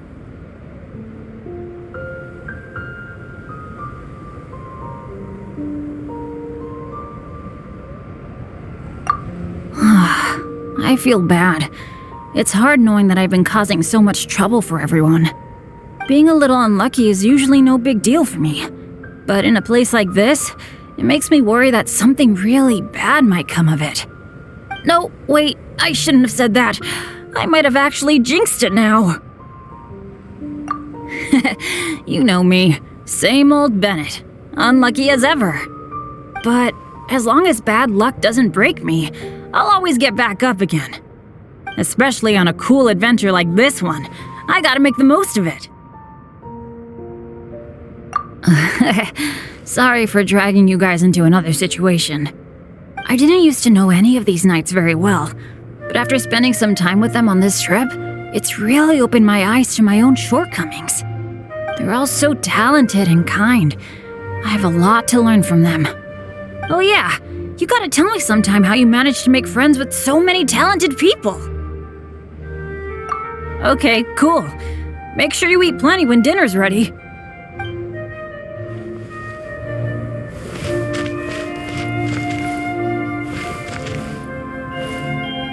This is quite cozy for Dragonspine. I'm pleasantly surprised. I gave it a try, and I actually quite enjoyed it. But Amber said the snowman I made was too artistic. Apparently, the conventional style is more rotund in appearance. I couldn't tell if she was complimenting me or mocking me. Either way, I'm not about to let it go. I'm quite familiar with Dragonspine by now.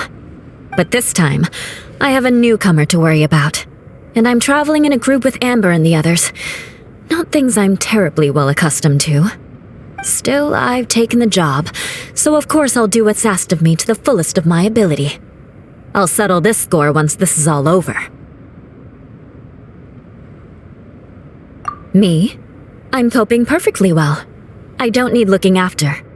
You should talk to Amber and Bennett. They're not as well acquainted with Dragonspine as I am. Seeing how much you can find to talk about even with Albedo, you must be quite the conversationalist. So put that skill to good use. Teach them all how to survive on Dragonspine.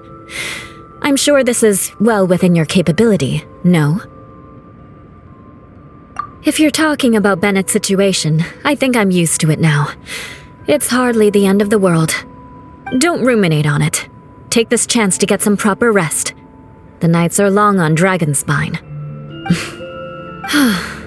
A glass of ice-cold wine would not go amiss right now.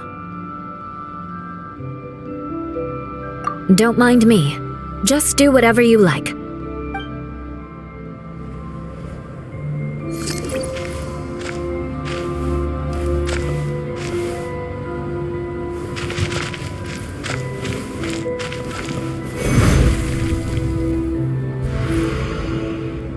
Quake! Rise! Oh, pace yourself. Dinner could be a while. I still have a few things to prepare. I hadn't expected you to be so interested in paint. I once tried grinding mist flowers into powder and mixing it with white paint to replicate the sparkle of snowflakes. The end result was quite satisfactory, but works that use this kind of paint need to be stored carefully. If you want to try it for yourself, I can help you. Even now, I don't believe I have fully grasped the nature of the threat that Dragonspine poses. But I will endeavor to keep you safe. That much you can trust in.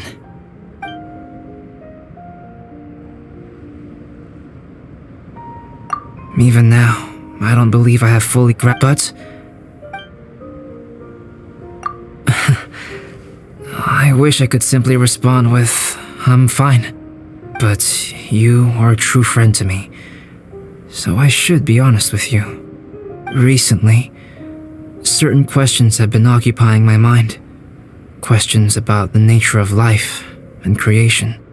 However, I feel that rushing into a discussion with you on these topics before my ideas on them are fully formulated will bring you far more confusion than clarity. So I will wait till my thoughts are clear in my own head before I share them with you. Until then, please forgive me.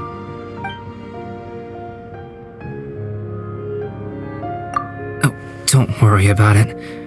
A chance like this to gather around the fire and chat into the night is a rare and precious one for me. I won't participate in the conversation much. It's just a habit of mine. But please know that I am enjoying the atmosphere all the same. Of course, I'm happy to continue chatting with you if you'd like.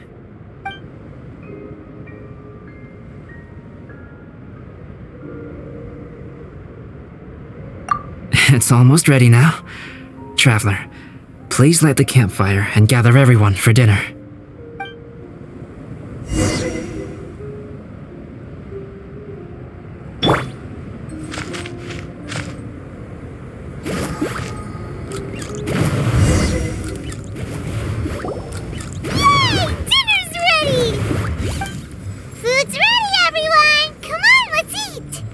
I made a few dishes based on some popular Mondstadt recipes.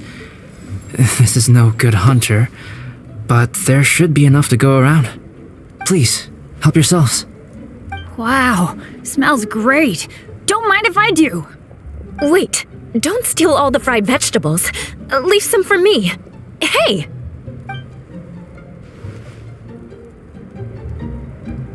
Ah, Paimon's full. What a great meal! Albedo, you're too modest. These dishes are as good as anything you'd find in a top restaurant. Are all alchemists so good at cooking? You may be onto something there. Right? Paimon thinks so too. It's his lab manner that gives it away. The kind of guy who holds a potion bottle as steady as a rock isn't the kind of guy who's gonna be slapdash with his salt and pepper. Actually, that makes a lot of sense.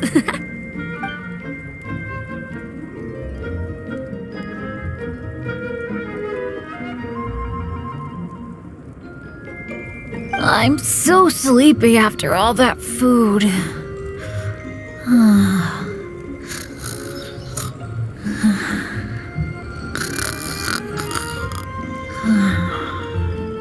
Did Bennett fall asleep sitting up? He must be totally wiped out. The way he's sleeping is so alert. I'm impressed.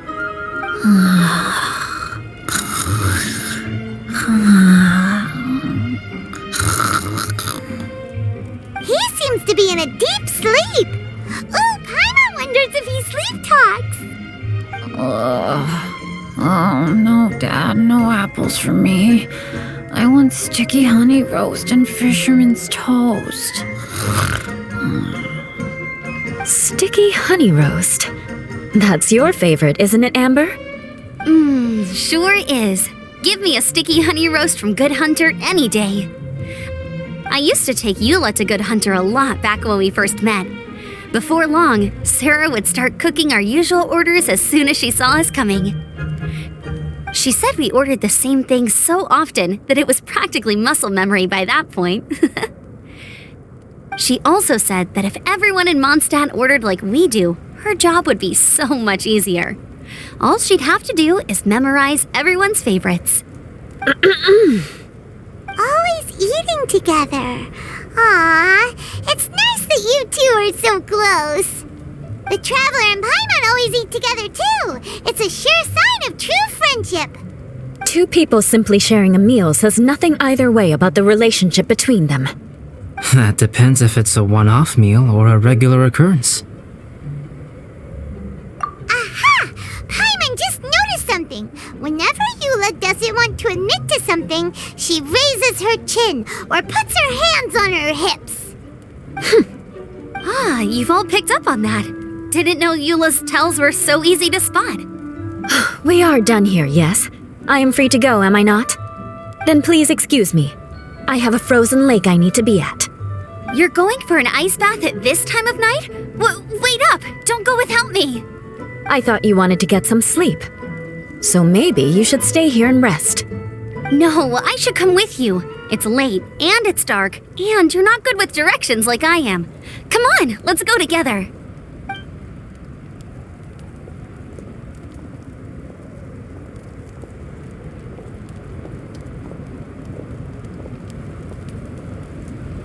An ice bath? Whew. Rather them than Paimon. So much roast meat. Oh, hey, Dad. I'm doing all right. I'm the leader of my own adventure team now. Wow, Bennett really is a sleep talker. Okay, looks like we got some downtime now. Alright, you two. Time to paint.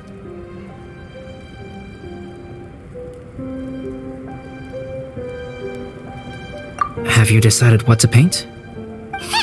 Like you even need to ask. It's obviously going to be Paimon. Sure. But we should move elsewhere. We're likely to disturb Bennett's sleep if we stay here, so let's go outside. Okie dokie. Alright, grab your easel, paper, brushes, and paints. Don't leave anything behind.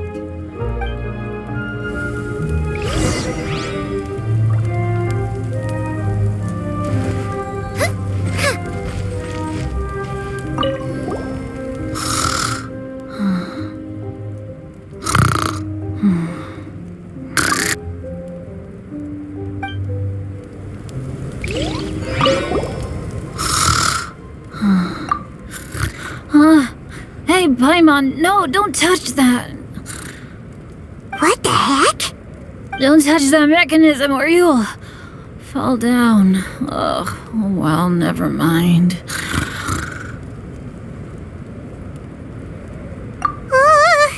What the heck is this guy dreaming about?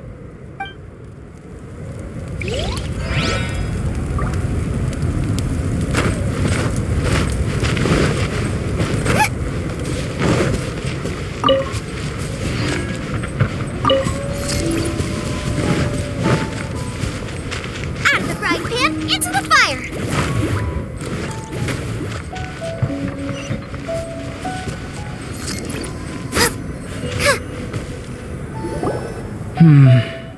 Let's paint here. Allow Paimon to adopt an elegant pose for your artistic reference.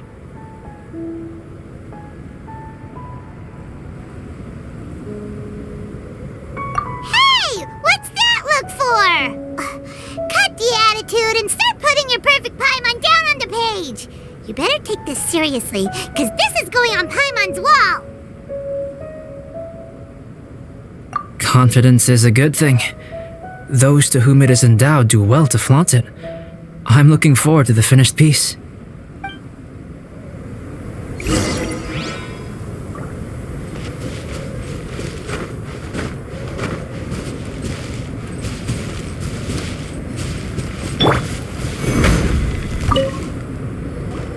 Alright, let's start with the head. Now, in your mind's eye, what is written on Paimon's face?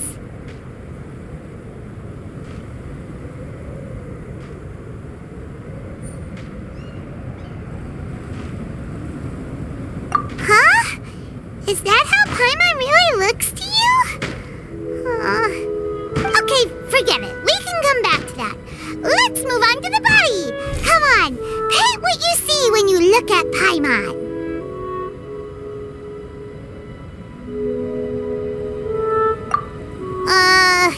Paimon's starting to feel like this is not going to turn out so great. Now Paimon's getting nervous. Let me see. Let Paimon see. What is that?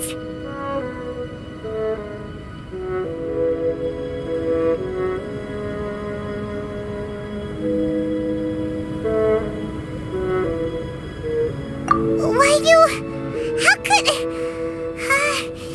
Paimon is lost for words.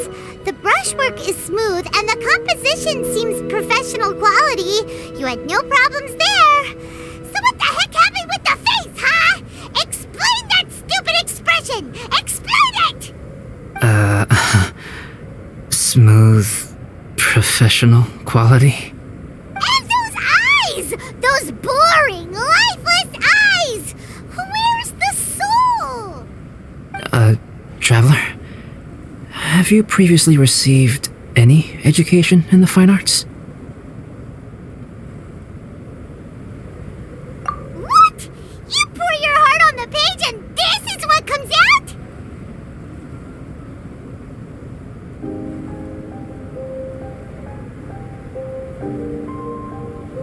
Special, huh? You seriously think special is supposed to look this ugly? Paimon's not convinced. But Paimon is struggling to come up with a comeback. Fascinating. Paimon, if this is not to your liking, I can make a few amendments. Traveler, what do you think?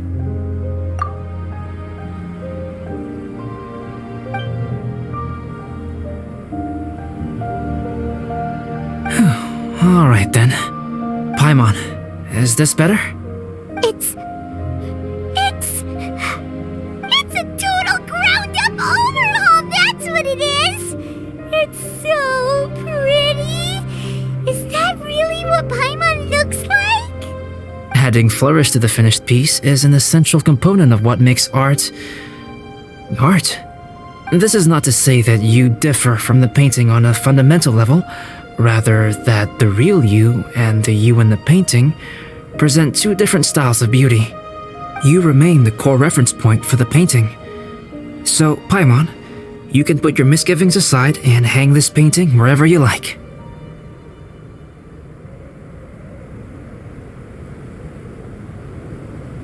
Wow! Thanks, Albedo. Oh, I merely added a flourish here and there. You should be thanking the traveler. In truth, ground-up overhaul is more or less an accurate description. The more Paimon looks at it, the more she likes it. Great! Paimon has a portrait painting. Paimon's gonna show this off to everyone.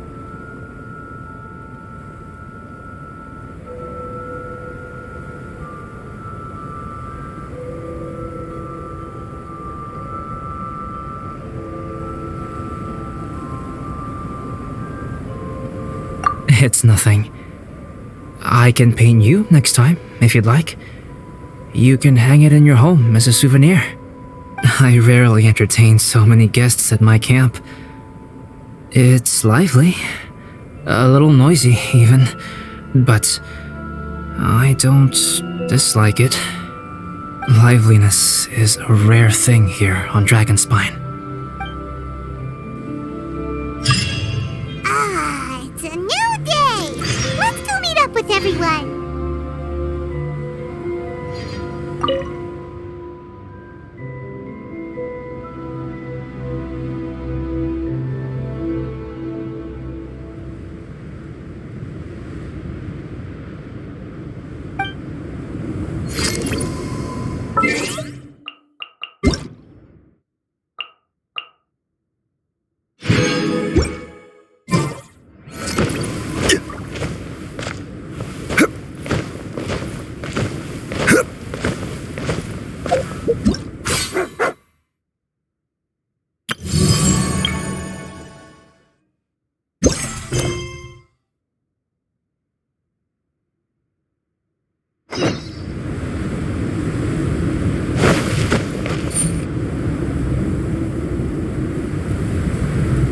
Hey, good morning!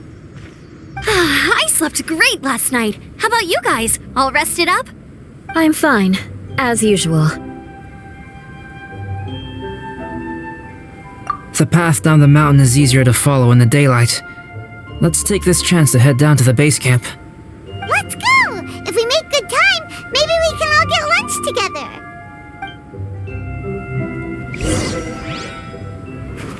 I flipped another insignia just outside the camp. Wrong again! So your bad luck is all used up. We'll be down the mountain in no time. Yeah, my thoughts exactly. Today's the day.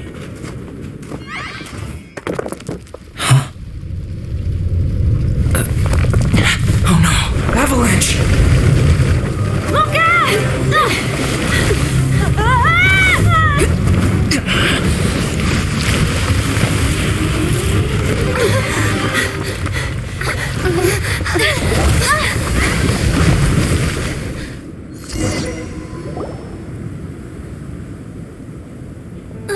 Traveler, Paimon, are you alright? Are you hurt? Paimon's fine. Oh, that's good. My arm got a little scratched up, but it's nothing serious. I'm okay, but I don't see the other two. I'm afraid the avalanche may have pushed them off the cliff. They fell down? They'll be okay though, right? I think they're both robust enough to survive the fall. But if the falling debris knocked them unconscious, and they're lying there in the freezing cold, we have to get down there and rescue them, immediately. Okay, let's move. Hang in there, guys.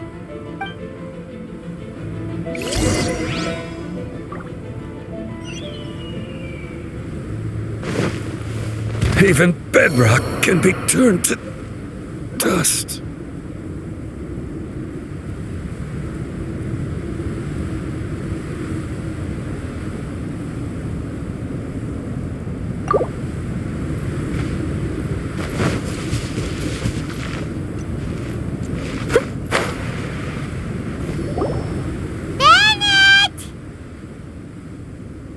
Bennett, are you okay?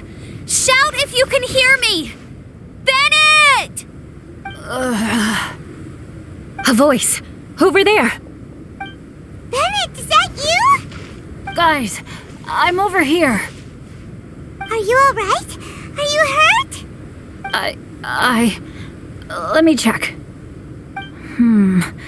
I'm a little dizzy, but I'm not in any pain. I don't think I'm injured.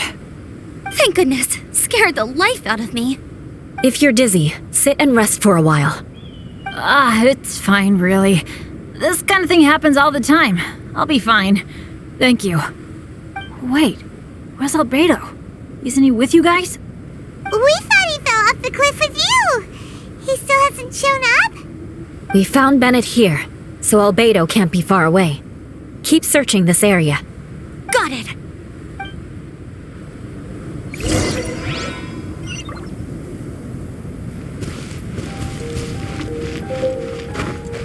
Someone needs assistance.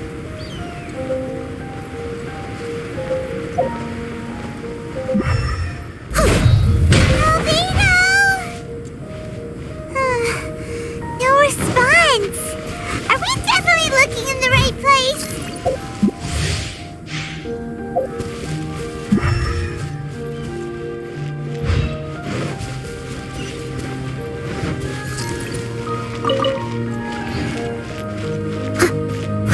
He's not here either. Let's check with the others.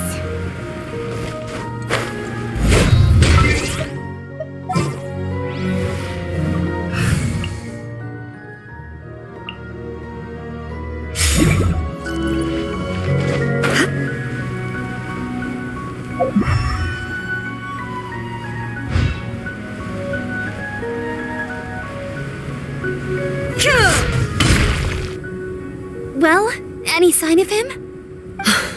Not a trace. Nothing from me either. Strange. We didn't have any luck either. Where could he have gone? Everyone! Albedo! Are you okay? Nothing serious. Okay, everyone accounted for. Guys, I think it's gotta be because of me. The avalanche only happened because I'm here. I guess flipping a treasure hoarder insignia isn't gonna change my luck after all. No wonder no one wants to go adventuring with me. I'm so sorry. Don't say that. I'm hardly the lucky type myself, So I'm not about to go blaming every little thing that goes wrong on you. Exactly. Besides, Dragonspine is a dangerous place. Avalanches literally come with the territory. Bad luck has nothing to do with it, okay? Traveler, what's wrong? Your face looks... Oh no, did you get hit on the head? Here. Everyone, the incident is behind us now. We should keep moving. Why do I feel that Dragonspine has become more dangerous than it used to be? I hope it's just my imagination. Our top priority now is to get off the mountain and regroup with the adventurers. Whatever further dangers this mountain has to throw at us, we must face them together. Agreed. Guys, keep your eyes peeled and watch your step. Careful does it.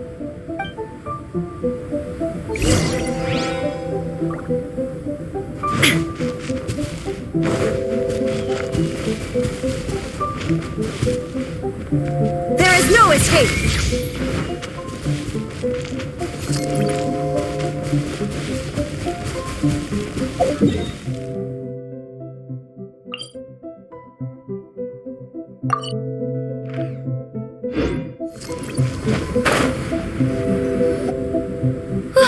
We've been heading in the right direction for a good length of time now. We must be getting close. I can feel it. Victory is in sight! Hooray! As soon as we get to base camp, Paimon wants a bowl of hot soup and some barbecued meat. I hope we can all get there safely. No more incidents, please.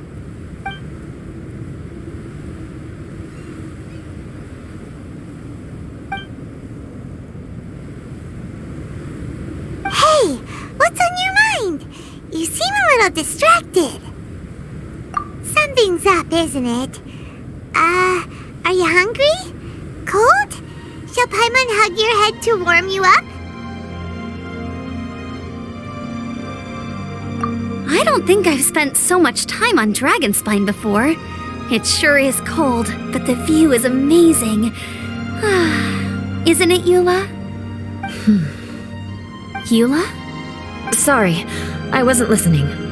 What did you say? I was just thinking, whenever I've met up with you at Dragonspine in the past, we always stick to the same few spots. It's much more vast and beautiful here than I realized. If it were a little warmer and a little safer, I bet this place would be bustling with visitors.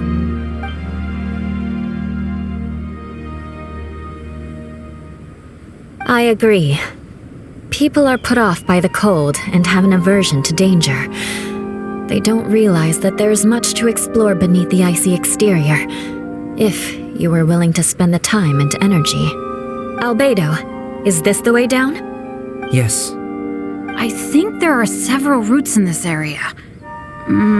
Does the path fork off here? It looks like it does. But maybe it doesn't. My head's still a little fuzzy from the impact. I'm kinda dizzy too. I keep thinking things are swaying a little. Maybe I'm just hungry. Either path will work for us. The smaller trail is less worn and harder to see, but it's also shorter. Since everyone is weary, I suggest we take the shortcut. Follow me.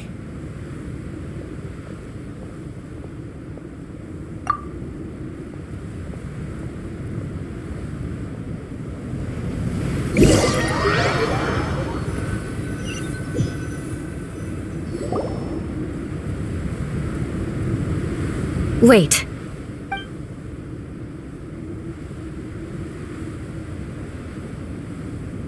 Bennett and Amber don't look well. Can we take a break? We can continue once their conditions have improved. Ugh. Now that you mention it. Huh? You hit your head earlier, didn't you? Oh, you noticed. Are you sure it's worth holding everyone up over a little thing like this? No problem at all! Health and safety always come first! Okay, sorry for this. Thank you. Yeah. Thank you.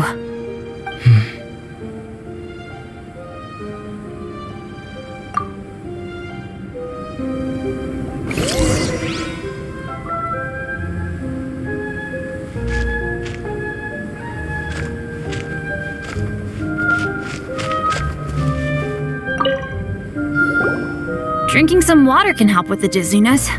Oh, and lying flat on your back helps too. Thank you, Bennett. Seems like you really know your stuff. Well, when life gives you lemons. Bennett, weren't you feeling dizzy too? Stop pushing yourselves, both of you. Get some rest. We'll continue when you've gathered your energy. Eula might come off as a little frosty, but she takes caring for her friends super seriously, more than anyone else I know. Every time I see that look on her face, I'm just like, stop staring at me.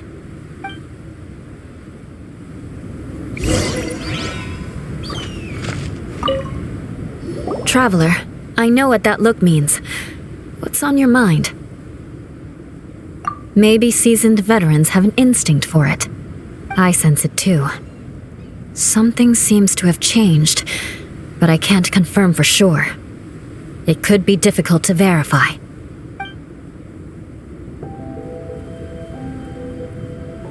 It might be imprudent to speculate out loud, but I believe you know what I am referring to.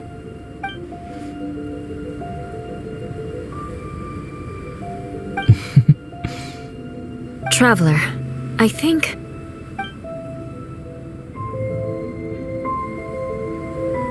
you...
It's not over yet.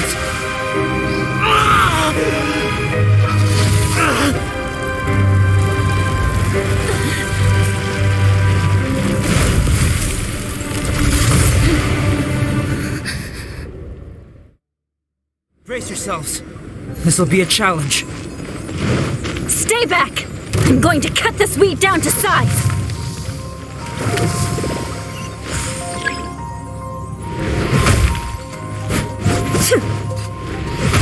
Illusion shattered!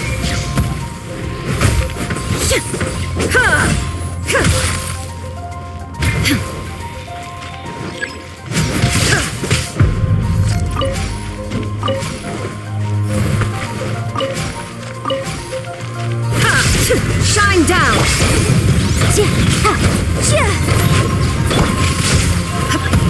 Let the show begin. Animal hypostasis and you'll... Animal test 60. 308. Stand clear.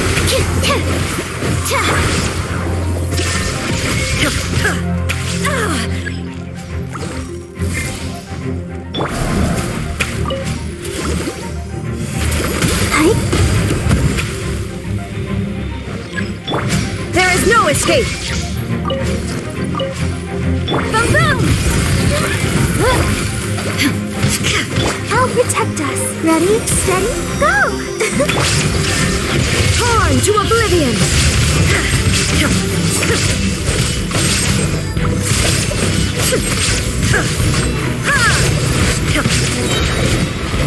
Shine down!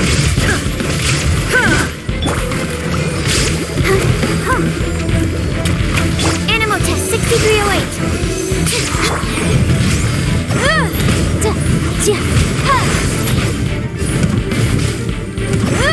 Illusion shattered! What in the world was that thing? One moment it was human. Is everyone alright? We're fine. But can you please tell us what's going on? I don't understand. I take it this monster is whom I had the pleasure of meeting last time. Correct. As you might have guessed, this is a mutated whopper flower. An extremely rare kind. But can whopper flowers turn into humans? Not typically. But conditions on Dragonspine are far from typical. Perhaps the dragon's blood seeped into the land, then was passed to the monsters via the ley lines, accelerating their rate of mutation. How could that happen? This mountain is home to the remains of Durin, the venomous dragon. If there is anywhere in the world one might expect life to do unfathomable things, it would most likely be here. Durin was an artificially created life form.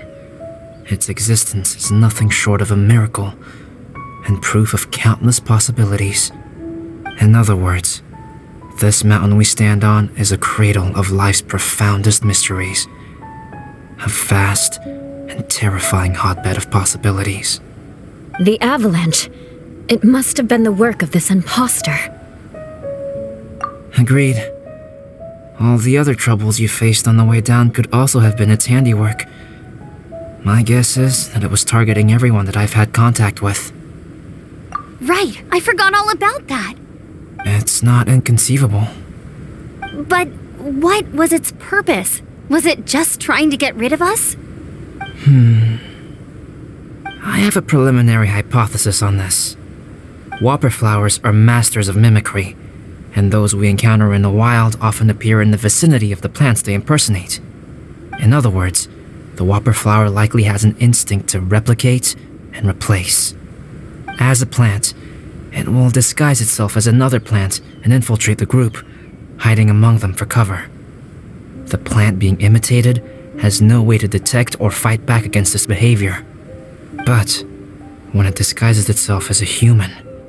It wanted to replace you and infiltrate our group? Yes. Maybe it created the avalanche to get rid of us.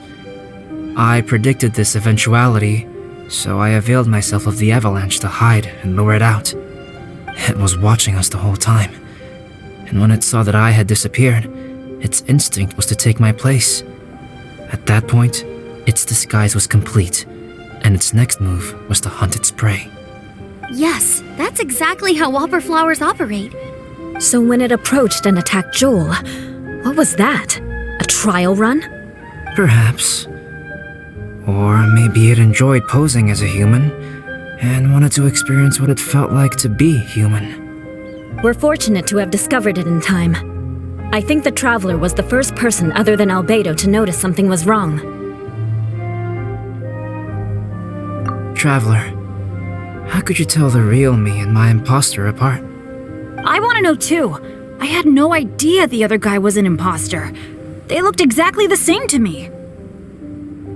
I see. It goes to show how difficult it is to impersonate a human. This mutant whopper flower tried its best to replicate the original exactly, but still managed to miss some details. Unbelievable. To think that Dragonspine creates such terrifying possibilities.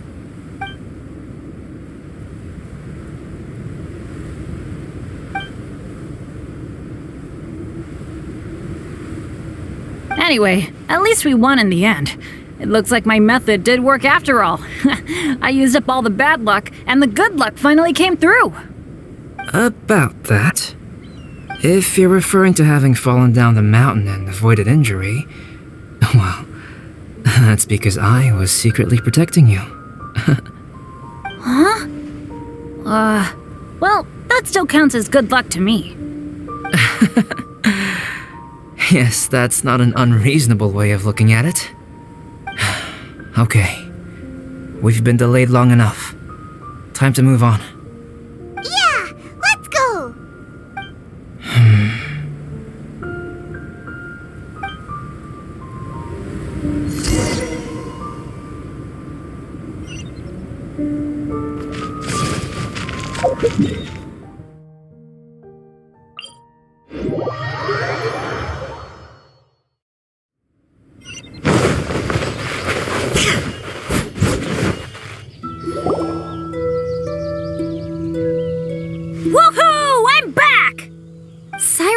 doesn't seem to be here. He must have headed up the mountain.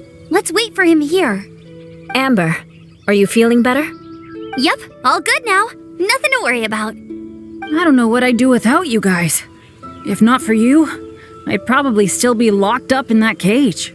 I really want to thank you all properly, but I can't think how at the moment. Huh? You must be pretty used to being on the receiving end of people's kindness by now, though, surely. You probably need it often enough, given your situation. Come on, don't put it like that. Sure, plenty of people have shown me kindness before, but that doesn't mean I will ever take it for granted.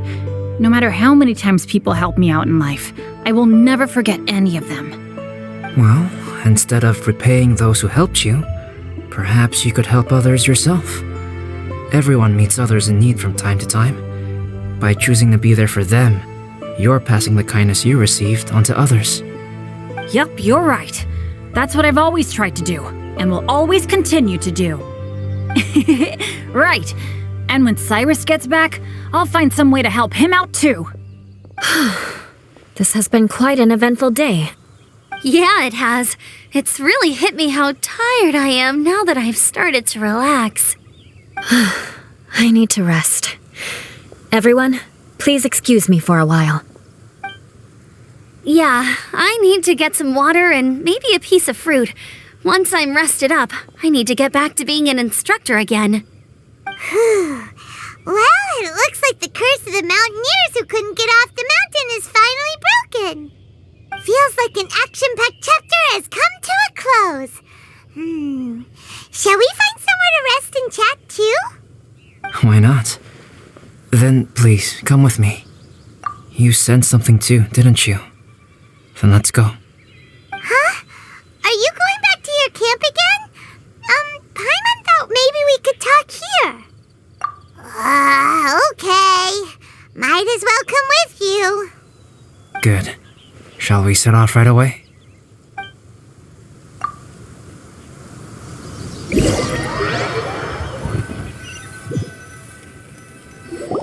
Sorry for bringing you back here once again. Some topics are best discussed in private. Is this about the imposter? That's right. I have to say, Traveler, I'm very surprised you noticed the difference between me and the imposter. Yes, this mark. Perhaps it's where it all began. Ooh, sounds like the beginning of a big story. Keep going. Well, I can't deny that what I'm about to say does sound like something from a children's storybook. So, what do you think this diamond-shaped mark means? A tattoo? A crest? Something else? No. Consider it a birthmark. Have you ever seen an intricate glass ornament and wondered how it was made? Well, one method for crafting with glass is a technique known as glass blowing. Glass blowing is not a widely known art in Teyvat. For this reason, glassware made in this way is usually very expensive. As the name implies, glass blowing involves blowing air into a hole, much like blowing up a balloon. This type of glassware is known for having a pontil mark at the point where the blowpipe was inserted, where the hole was sealed at the very end. This mark is a sign that the item was crafted by a human hand. Sounds kind of amazing. It is a wondrous and beautiful art form. Alice says that these marks are seen as proof of the maker's fine handiwork, the only flaw in an otherwise perfect work of art. My mark is something similar to this. The difference between synthetic and natural life lies in the directional flow of the life force. The energy of a natural life form flows out from within. That's why flower buds bloom and curled leaves unfold. And it's the very reason we watch and wonder at blossoming flowers. Creating life artificially, on the other hand, involves, to a certain extent, the introduction of an external source of energy into the embryonic life form. When the hole where the life force was infused is sealed at the end, it leaves a mark not dissimilar to the pontil mark in blown glasswares. The alchemical substance drips and spreads out in all directions, resulting in this rather ingenious diamond shape. Wow! So that's where it came from. This mark is a sign of my artificial origins, and proof of my imperfection as a human. I presume that the imposter intentionally avoided replicating this mark, so as not to become less than perfect himself. You are fundamentally different from other people. I have few qualms about sharing my secrets with you. Just as Paimon said, it all sounds like a story. Even if you were to tell anyone else, they would regard it as nothing more than a tall tale. The transcendent and miraculous are not the only things to which human beings aspire. They pursue the everyday, the ordinary, to a far greater extent than I would have ever imagined. People like to believe that those who are thoroughly different from themselves could only ever exist in stories. It makes things much easier. Or, in other words, all the unfathomable things we've seen recently would make good material for a novel. I have friends who write novels. If they wrote this story, it'd probably be even more complex. Making up stories is easy. Even Paimon can do that. Oh, I didn't know you had that kind of talent. Paimon's the best guide into that. Making up stories is a piece of cake. In that case, how about we have a storytelling contest? We can base our stories on the events of the last few days. Sounds great! But we still have to help out the Adventurers Guild. I understand. Creativity is something that cannot be rushed. Take your time, and come back when you have found some inspiration. We'll see whose story is more compelling. Deal! Okay, we'll regroup with the Adventurers Guild for now. Sure.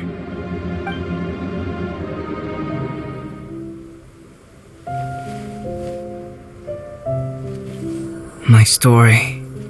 Yes, I should have known. Master's failed specimen in the dragon's belly. This is where the story truly begins.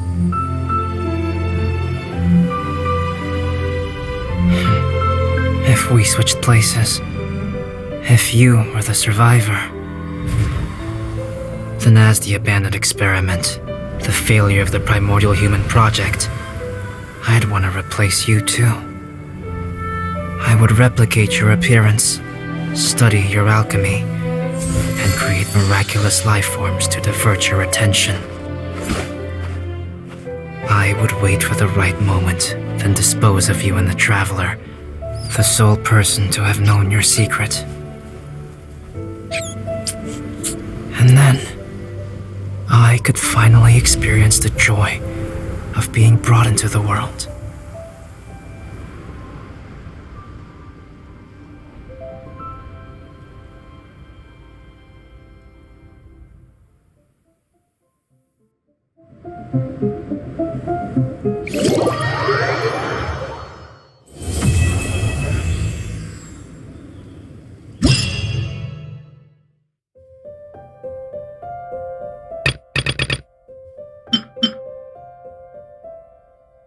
Guess what? Paimon's story is finished. Let's go see Albedo again.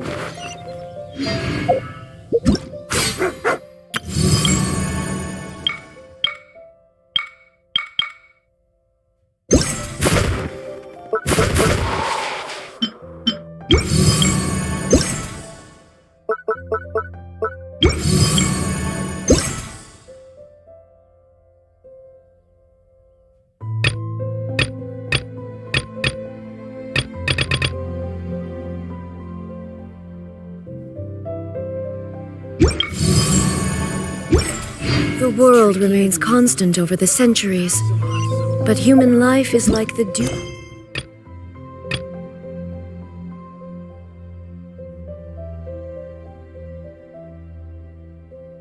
At dawn, or a bubble rising.